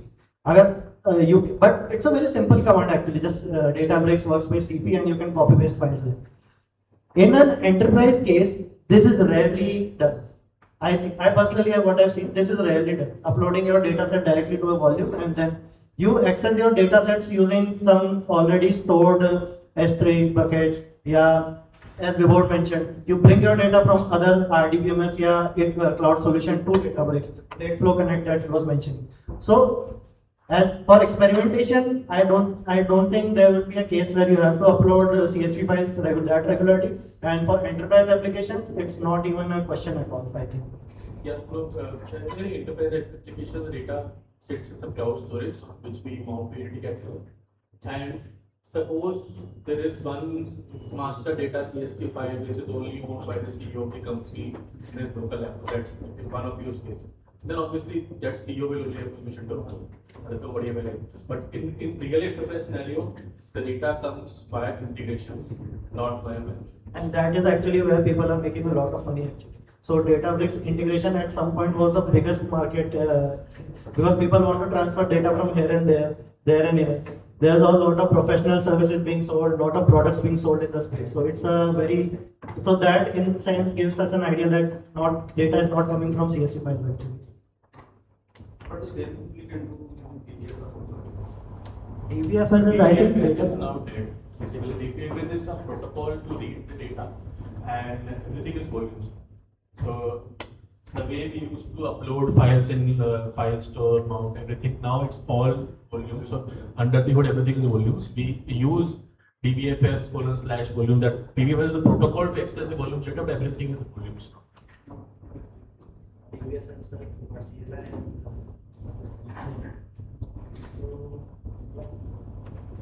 Thank you. Thank you. Thank you, Aditya.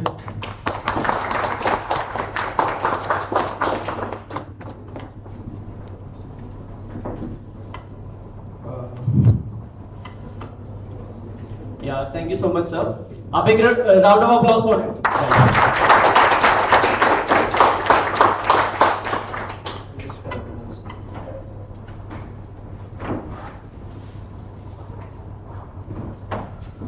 Now there are many questions you guys asked, and in starting I have already told you that we are going to, give swags and goodies. Those who are asking questions as well as those who are participating in social media contest, right? So now it's time to announce the winners, and I would like to call Miss Nitisha ma'am to be on stage. Nitisha ma'am, please come here. Guys, a big round of applause for him. Hello everyone, thank you so much for joining, and it seems like you guys are really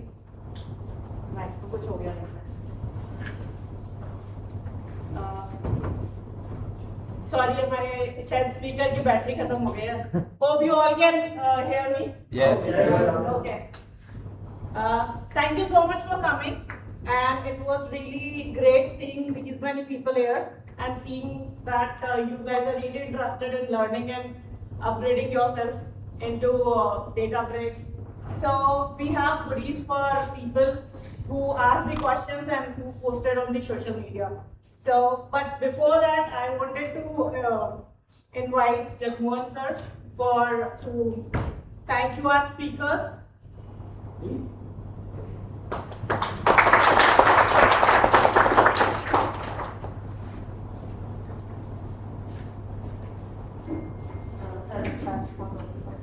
Anyways, I think, can you hear me? Yes. Okay, thank you everybody for coming. It takes a lot of effort to come on Saturday and spend your personal time while attending this community event. But I think this is important because it shows that we are eager to learn. And technology is changing so fast. It's changing like every 3 months. At least we work in data and space, so we know that every 3 months something else is coming and customer is changing very fast. So I think it's better to be part of the community and learn. And there was a lot of good questions. So, but I want to ask her, like, did you get the answer to your question? Is it clear to you? Yeah. But I think spend time with this group and like during snack breaks, I think talk to those seniors and try to get context from like what the industry is doing so that you can shape your career accordingly. And the best part of about the community is like you can connect with like-minded people, and at least I can tell you from my personal experience. Like in your career, your network play an important role. And how you build the network through these type of people. So at least one ask I have from all of you is before you leave from here, just say hi to 5 unknown people and start building the network. Right? If you just like come here and say hi to those people you already know, I think you're not doing justice. I think this is not the best use. Like say hi to different people, build networks so that in different events you when you connect, they'll help you in your career as well. With that, I think thank you to all both the speakers. Thank you, Aditya. And I think there another thing about community is these are not like normal events. We want you to keep it casual, more conversational. So and I have asked another ask from all of you is for next event. Are there any volunteers who want you to present? I see that gentleman was asking a lot of questions. So are you also ready to present as well next time? But yeah, I think think about it. If you really wanted to present, this is a forum where you can share your knowledge, and you don't need to be perfect. I think start from somewhere so that eventually you will. So that's the one thing. Topic. Any topic. Data, AI. Yeah. Related to data and AI, but the core concept is Databricks. The topic should be around. Yeah. Okay. You want to I will take your names. Yeah, I'll take your names. Right. And then good. So yeah, we will collect your names. And then also such as like, is there any topic that you are really interested in that is related to data and AI and somewhere Databricks should be there? Because generally like, I mean whether it's Databricks or some other platform, the concept of data and AI is similar across all the people. Right? So yeah, I think thank you everybody for coming. Yeah. I would like to invite Vibor. Thank you, Vibor, for joining. Thank you.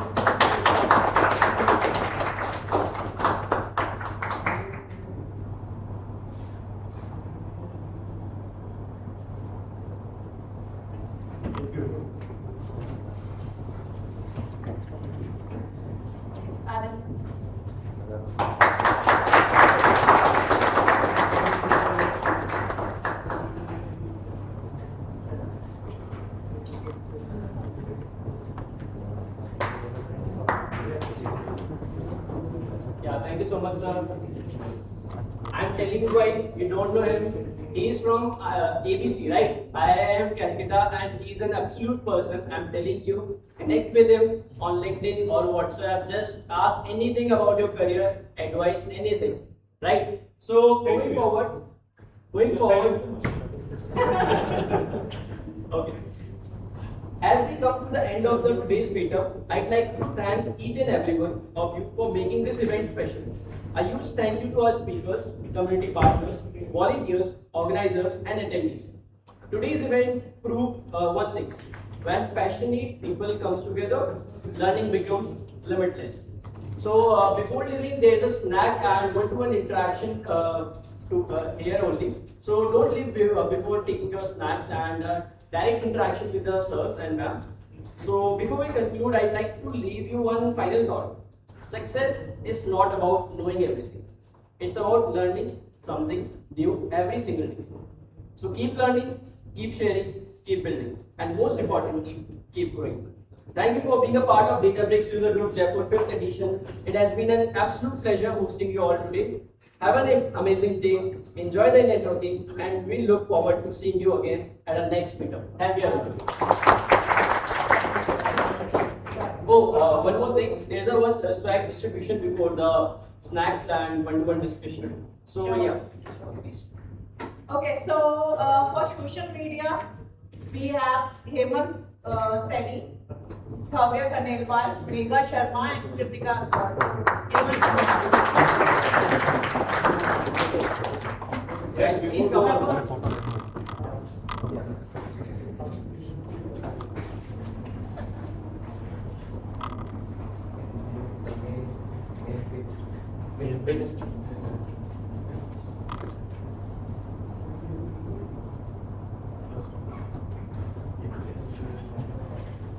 I think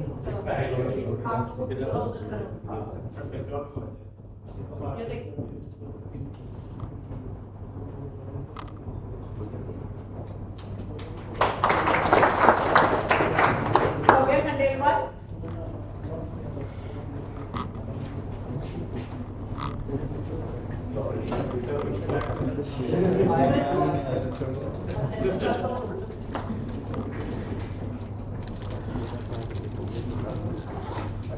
Megha Sharma.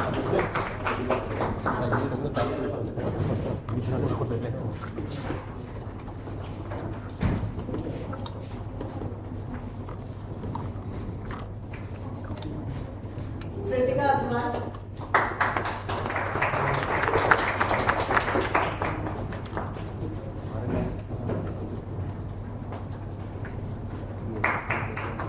And now the goodies for people who actually showed that yes, they are really here for learning. So they have asked good questions. Sachin.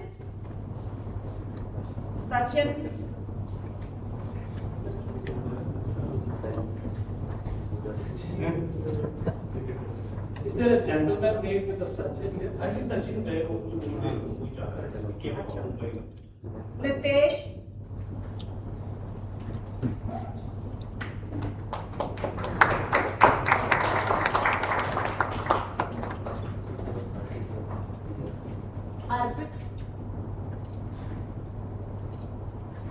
Arpit.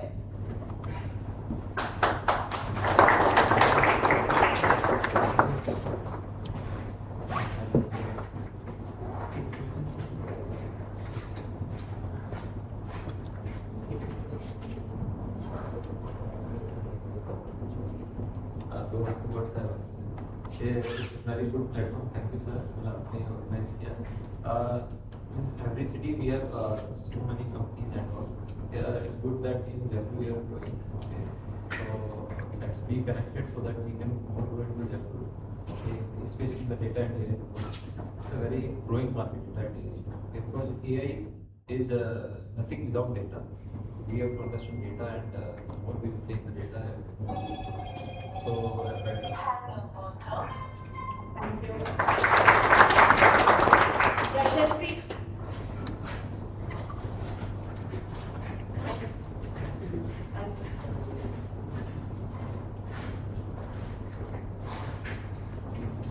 Sakshi.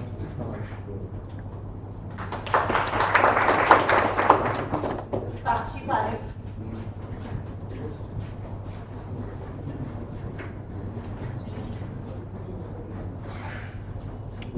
Sirish Parekh.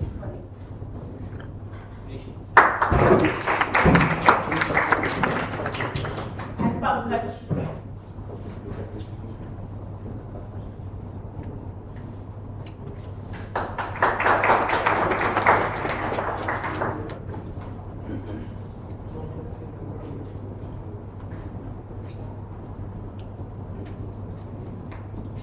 Yeah, thank you everyone. Before moving forward for the snacks and Sorry, before we wrap this up, I just have a question. As Sir has mentioned that AI is nothing without data. So, is AI, sorry, is data, Sir has mentioned that AI is nothing without data. So, I just wanted to ask that is equally data important for AI? Like on the quantitative part, because why I just wanted to ask this question is because I'm doing my MBA in business analytics from which learning, and I also have a couple of years of work experience in working in data domain only. But before a couple of years ago, the entire space was completely different. Now we are learning the things in our campus, in our curriculum. Those are completely towards the hardcore things like coding and the main subjects. But I just wanted to understand the fact that how learning the core of analytics and integrating the AI part of it. Because the thing is that our focus is in normally disperse. Should we learn go towards this way or should we go towards this way? How much should we emphasize on learning the core of analytics or how much should we emphasize on learning the automation and AI part of it? So just wanted to ask to everyone here, like how should we balance both of the things? Because the amount AI is important, on the same data is also important, and both cannot work without each other. So how should we create a balance? Because initially when I joined the curriculum, the complete impression was that we have to learn the analytics part, we have to learn all the coding part, the algorithm frameworks, because our curriculum is based towards data science only. But day by day the technology is getting and there are so much disruptions. We learn something in class, we reach to hostel and something new comes up in the market. So how do we create a balance on that? So your question is like from where to start? Like should just like leave data analytics and just focus on AI? That is the case. But from where to start on like trade-off between AI and what to prioritize? Yeah, actually, because the thing is that since the recruiters would be coming to recruit, they would not be completely satisfied with the data part. They would not be completely satisfied with the AI part without knowing the data part of it. So here is exactly the balance. How much should we dedicate towards each thing? Anybody want to answer? I guess you have one to be, but anybody from the group? Yeah. Firstly, like if we want to sustain this, definitely students will keep updating our curriculum. So we should follow this from the otherwise definitely we will be behind on Anybody else want to add? Yeah, so I understand your feeling, right?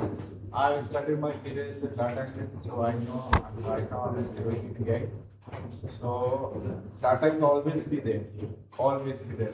Without data, you can't train any model, you can't create any AI. AI also train on data.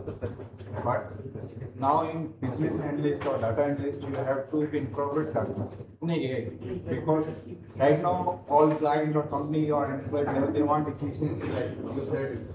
So what we have giving the estimation on quarterly basis. Now we have to give it to 1 month. So client is saying that yeah, you can use AI. You have to do it fast. Whatever you do it fast. So efficiency is there, but along with AI, you have to be security, compliance. These are the issues in enterprise level.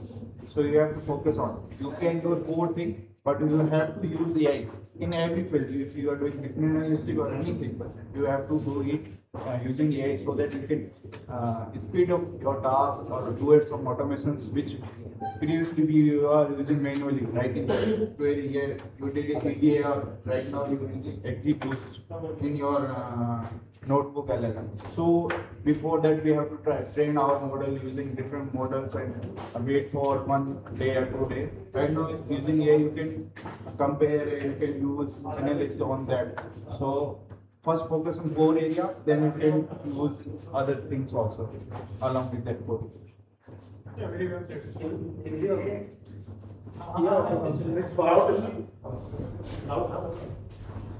Partially he answers my question, but the thing I was confused about that, since we have also gone through the dynamics.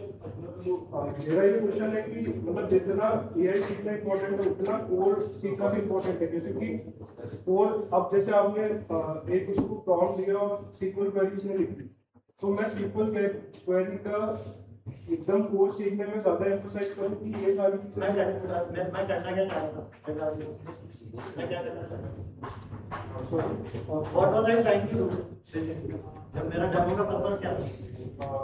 वो AI automation वाला part ही purpose था। मेरा purpose था MCP और database की marketing. अब this is a very nuance problem, ये बहुत सिंपल लग रहा है मैं बोलता हूँ, लेकिन आज की डेट में code is commoditised, sorry for all the developers, but code is commoditised and to a certain extent मैं कहूँगा कि जूनियर इंजीनियर्स की दैट वाज रिक्वायर्ड नहीं, but who becomes more important, a person who knows enough knowledge, who can build something up and then sell it. Selling enterprise AI would be a much bigger problem than developing enterprise. So आपके case में if you are coming from a business background, आप उस direction में भी सोच सकते हो. Just a suggestion. I don't want to give you a career advice, but you can think of more in the direction of how will I sell AI? How can I build something up? जैसे मैंने demo बनाया फटाफट, उसको stick together किया, showcase it to a client, get a contract signed, then that can be turned over to a complete big development team with cloud code subscription, and they can actually make it an enterprise production ready. So selling AI will be a huge problem, and if you want, you can foray into that. इसका technical answer भी है। Obviously AI is important. आपको शायद SQL सीखना ऐसा जरूरी नहीं है, but to know what SQL is doing, you need to learn the data first.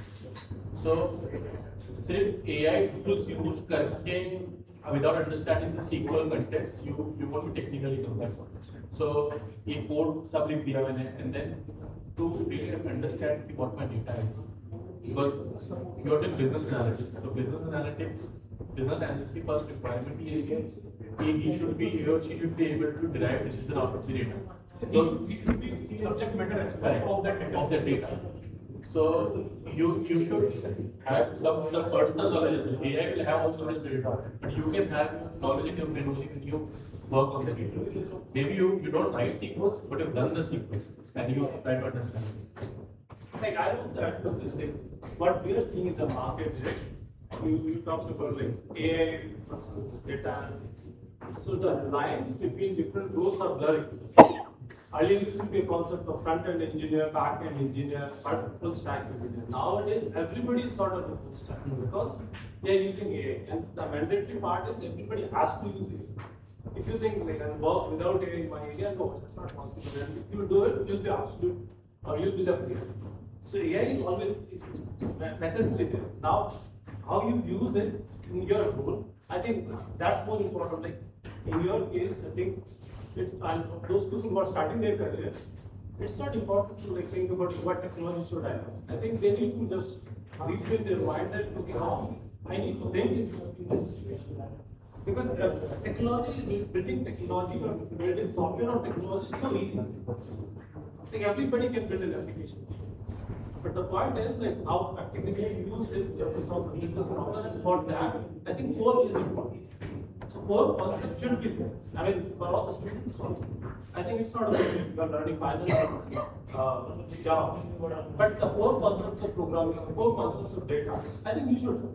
And then you will automatically figure it out what's working for you, whether you want to use Codex, plot, or something else. But yeah, but definitely lines between different roles are blurred. And those who have experience in the industry, they know it's blurring and it's blurring fast. So that's like, at least this is how I think.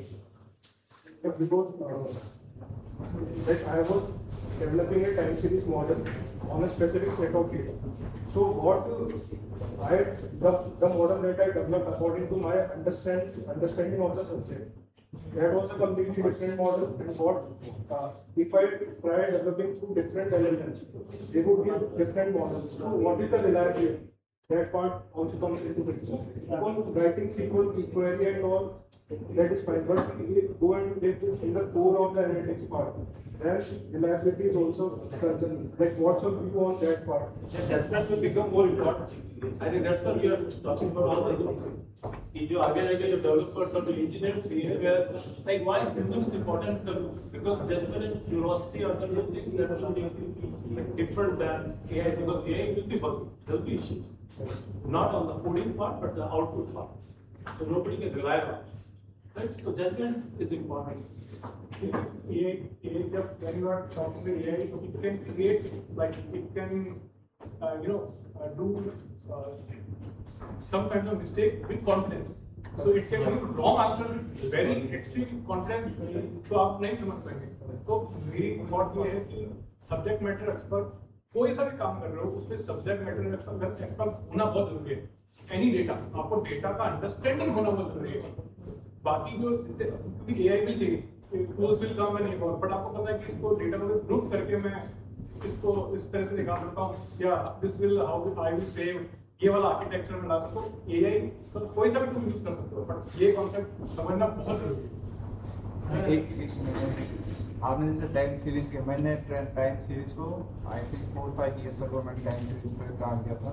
So it took me 3 to 4 months because EDA में भी आपको बहुत time लगता है to understand कि क्या है. At least 60 to 70% आपका वो EDA हुआ, वो जो टाइम सीरीज का क्वेश्चन हुआ ना जो मैनुअली अपन बेसिक स्टार्ट करते हैं वो ए का यूज कर सकते हैं. नेक्स्ट 20 to 30% आपका कोर का थिंकिंग, आपका कितना अंडरस्टैंडिंग उस डोमेन पे या आपका क्या लॉजिक है वो आपका यूज करना ही पड़ेगा. That 60 to 70% we can reduce time. AI core रहेगा, आपका कोर कंसेप्ट रहेगा, एआई आपका फास्ट करेगा, सिक्योर करेगा. जो मुझे 4 month लगे थे मे भी आपको 1 month में आपका काम. So this is where AI is there. और क्लाइंट भी यही कह रहा है एआई, बिकॉज ह्यूमन को आप रिप्लेस नहीं कर सकते. एआई प्रोडक्शन डिसीजन नहीं ले सकता. वो आपको आप यस बोलोगे तो यस बोलेगा, नो बोलोगे तो वो नो ही बोलेगा. मगर you have to be logic there कि आपका लॉजिक काम उसको रोके कि नहीं. गार्ड रेल्स है, हर एक वर्क के लिए 3 पाथ है, तो आपको वो सबसे शॉर्टेस्ट ले लेगा, बट आपको पता है कि लॉन्गर रन में मेरे को ये थर्ड पाथ सही रहेगा. तो यू हैव टू बी जज ऑफ दैट. मतलब वो सबसे शॉर्टेस्ट पाथ गलत पाथ आपको चूज करा देगा. और एक बार उस पाथ पे चल गए तो हम भी फंसे हैं. सर को हम भी काफी फंसे हैं. वो एक अंडरस्टैंडिंग आएगी, but that understanding needs to. AI में एक कांसेप्ट होता है, इसको बायोलॉजिकल टर्म उसको डिफाइन करती है. फ्रंटियर मॉडल्स के लिए है वो term. That is like AI's output is not always right, but it will make you feel that it's right. वो गलत बोल रहा हो और answer, you will feel that no, this is absolutely right, but वहाँ अपना judgment है. And there's a biological term for it. This is how models are made. Hallucination है, hallucination में there's a biological term. This is how it makes our brain as well. कि आपको feel करे कि बिल्कुल output is absolutely right, but होगा क्या वो गलत. This is like hallucination is like normal term that we use to hallucinate something, but there's a biological term. एक एग्जांपल है, पहले कोई डेवलपर छोड़ के जाता था कोई company, they have to prepare KT document, या फिर मुझे कोई कोड रिपोजिटरी किसी की मिली है मैं उसके डॉक्यूमेंट ढूंढता था. अब मैं क्लाउड को बोलूंगा, कर्सर को बोलूंगा इसका डॉक्यूमेंट बना, बहुत अच्छी सी रीडमी फाइल बना दी. प्रॉब्लम ये है कि डॉक्यूमेंट बनना इतना आसान हो गया है कि everywhere I file MD files I don't know which MD file is needed, what will it be. अब मैं इसको बोलूंगा अच्छा give me a different version of cabinet generated to be MD file. I have a code repository, उसके अंदर जो cursor एक docs folder create कर दिया है, उसके अंदर 10-15 वर्जन ऑफ एमडी फाइल उसने क्रिएट कर दिया. मुझे पता ही नहीं उसमें कौन सी ढूंढूं, तो वो उसके लिए एक ह्यूमन इंटेलिजेंस जरूरी है. Yeah, exactly. I presented to a board where we were talking about the future operating model for that company. We have a lot of people in US, a lot of people in India. Like, what's the future operating model look like when AI is in the mix? Because now you don't need that many people. Dynamic concept. So board was challenging AI. Do we need that many people? So my concept was thinking, output is not a luxury anymore. 5 years back, 10 years back, producing a good output was a luxury. Only few people can do it. Now, good output is not a luxury. Anybody can produce it. Good output काम का एक नहीं है, उसको judge करना is important. So, like for example, like my role in professional people's role, what we are doing throughout the day, output को review करना, and that's like the really key role. That's where judgment and philosophy comes. Review में मेरा community को एक general question है कि has there ever been a case कि you are coding with AI या उसके आउटपुट को you are looking at and you learn something new. First question ये है. Every time. और सेकंड क्वेश्चन ये है कि how many times you went ahead उसको वेरीफाई किया और आपने पता किया कि यार ये तो बहुत लंबे प्रोसेस से कर रहे हैं, there should be an easier process. ऐसा हुआ किसी कोई केस? Every time. तो कोई इंटरेस्टिंग केस स्टडी कुछ है? I was talking with my client. We are working on a solution पे काम कर रहे थे, SAP to Azure data लेके. So custom solution बनाने की कोशिश कर रहे थे. तो he was the client was testing या उससे टेस्ट करते कि उसने मेरे से क्वेश्चन पूछा, मैंने एक सॉल्यूशन दिया कि वेब से कुछ करके ऐसे करें, उसने सेम चीज चैट जीपीटी से पूछा, तो चैट जीपीटी ने बोला कि ऐसा हो ही नहीं सकता। तो वो ही वाज कॉन्फिडेंट यार why are you saying this, मुझे हो सकता है गलती हो, मुझे पता है कि ऐसा नहीं हो सकता, बट अगर आप बोल रहे हैं तो एक बार आप उससे फिर से पूछो कि is it possible, check once again. उसने फिर चेक किया तो नहीं यार आई मेड अ मिस्टेक। तो ऐसी चीजें होती है। एक्चुअली ओवरफिटिंग का भी केस होता है, क्योंकि हम जैसे कुछ पहले क्वेश्चन पूछ रहे हैं, अब आप जो नेक्स्ट क्वेश्चन पूछोगे ना, तो कहीं ना कहीं उसको कंसिडर करेगा इस चीज को। तो basically I was writing a SQL query जो कि बहुत आसानी से लिखी जा सकती थी 4 लाइन में, बट उसने आई गेस एक पेज की 8-10 सब क्वेरी बना के उसकी एक क्वेरी लिखी, ठीक है। और मैं क्या कर रहा हूँ, मैं 2 घंटे स्पेंड किया उसको समझने में। I was breaking down the query कि मैं उसको समझ सकूं कि इसने कैसे किया है। और अब मैं इस कंडीशन में आ गया कि मेरा दिमाग वैसे डायरेक्ट नहीं सोचेगा उस चीज को। तो when I get it reviewed with my peer, तो उसने बोला कि इतना क्यों करते हैं, सीटी फंक्शन लगा के करते हैं। तो वो ओवरफिटिंग वाला तो इशू है, उससे रिव्यूअर को समझ में आ जाता है कि कैसे रिव्यूअर वाला भी उसमें। हाँ करेक्ट। मैं तो आधा टाइम ये सोचता हूँ कि एआई जनरेटेड कोड को कैसे हाइड करूँ between AI generated code. Because I also appeared in couple of interviews, so interviewer was like, अच्छा काम किया अपने इनिशिएटिव लेते भी हैं, बट ऐसा सोचते हैं तो क्या और अच्छा करते एआई को यूज करके। बट इसमें यहाँ एक पॉइंट है कि आप फ्रॉड से एआई कोड जनरेट करवा सकते हो, बट अगर आप उससे पूछेंगे about that code, you can not say कि ये फ्रॉड ने जनरेट किया। Correct. You have to understand that code properly. मेरा ये है कि आप you know the concept, you know the कि भाई ग्रुपिंग कैसे लगती है, तो you should be in charge of that thing, do like this. उस वे में कोड इस तरह से जनरेट करेगा कि यू अंडरस्टैंड। एक्चुअली एक जनरल परसेप्शन में क्या होना होगा कि जो रिक्रूटर्स आ रहे हैं उनको ये चाहिए कि सामने वाले बंदे को एआई की अच्छी खासी नॉलेज हो, बट वो यूज ना कर रहा है। जो हमारे सामने आया तो यूज ना करे, उससे कुछ डेवलप करके निकाले, तो प्रोजेक्ट को तो एआई से करके मतलब तो वो एक गैप है, मतलब एक्सेप्टेंस वाला। See, that's a huge thing. When we are taking a lot of it's not particular, so we are particular cases and that's the all the candidates are rejected because they are using some sort of AI during the interview, where it's been very clearly said before the interview that for 30 minutes don't use it. Let us try to understand your brain. That's it. But I think don't use that is the expectation that don't use it, because after that we also give exercise and we say okay, use any AI. So that's where so otherwise we will not be able to judge like yes, soch kitna low. Judgment is important. We don't have to be slave of AI. We have to be master of it. Shall we take a group photograph? And then we should have this conversation continue like over snacks. Can we have you here for a bit? Suppose sir. Yeah. To ask the question.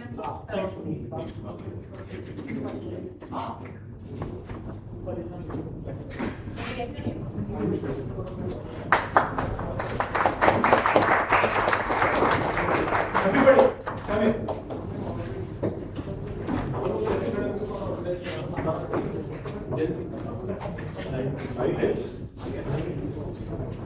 Although we have speaker.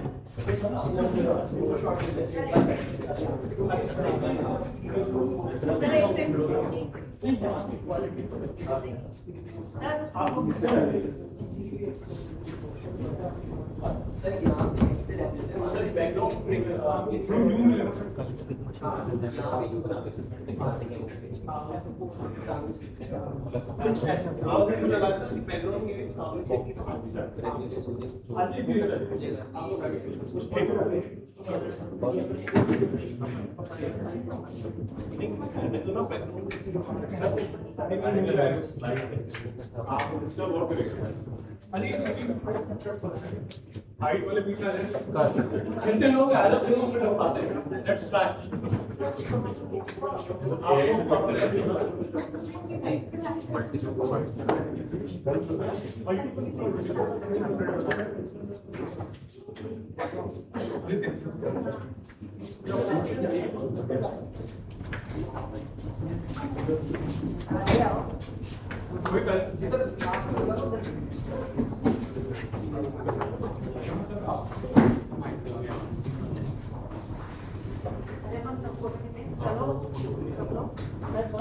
सब आ जाएंगे sir. अरे आ जाओ कुछ भी आओ।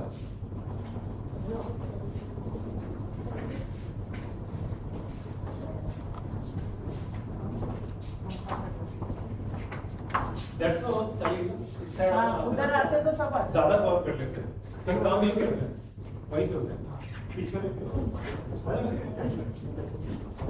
आप मुझे तो जैसे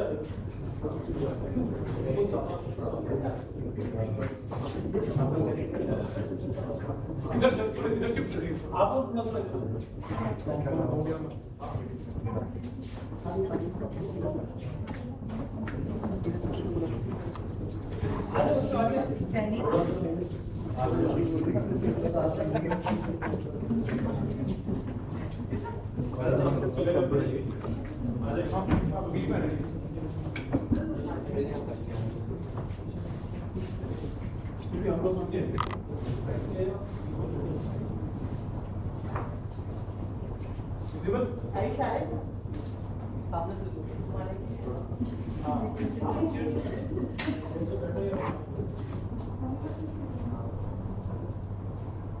नहीं दिखे दिख रही बात कर आप किस बैठे अरे आप आ गए बैठो वो ले तो चेयर लेके बना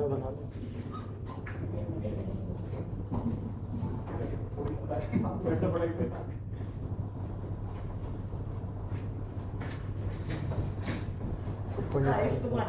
आ रहे हैं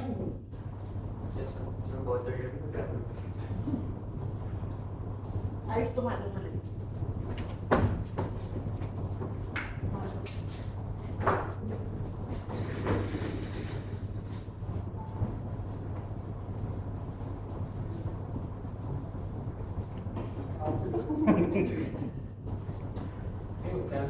कैमरे से चीज हो गई सर आईफोन प्लस का ऐसे बोलता अच्छी लगती है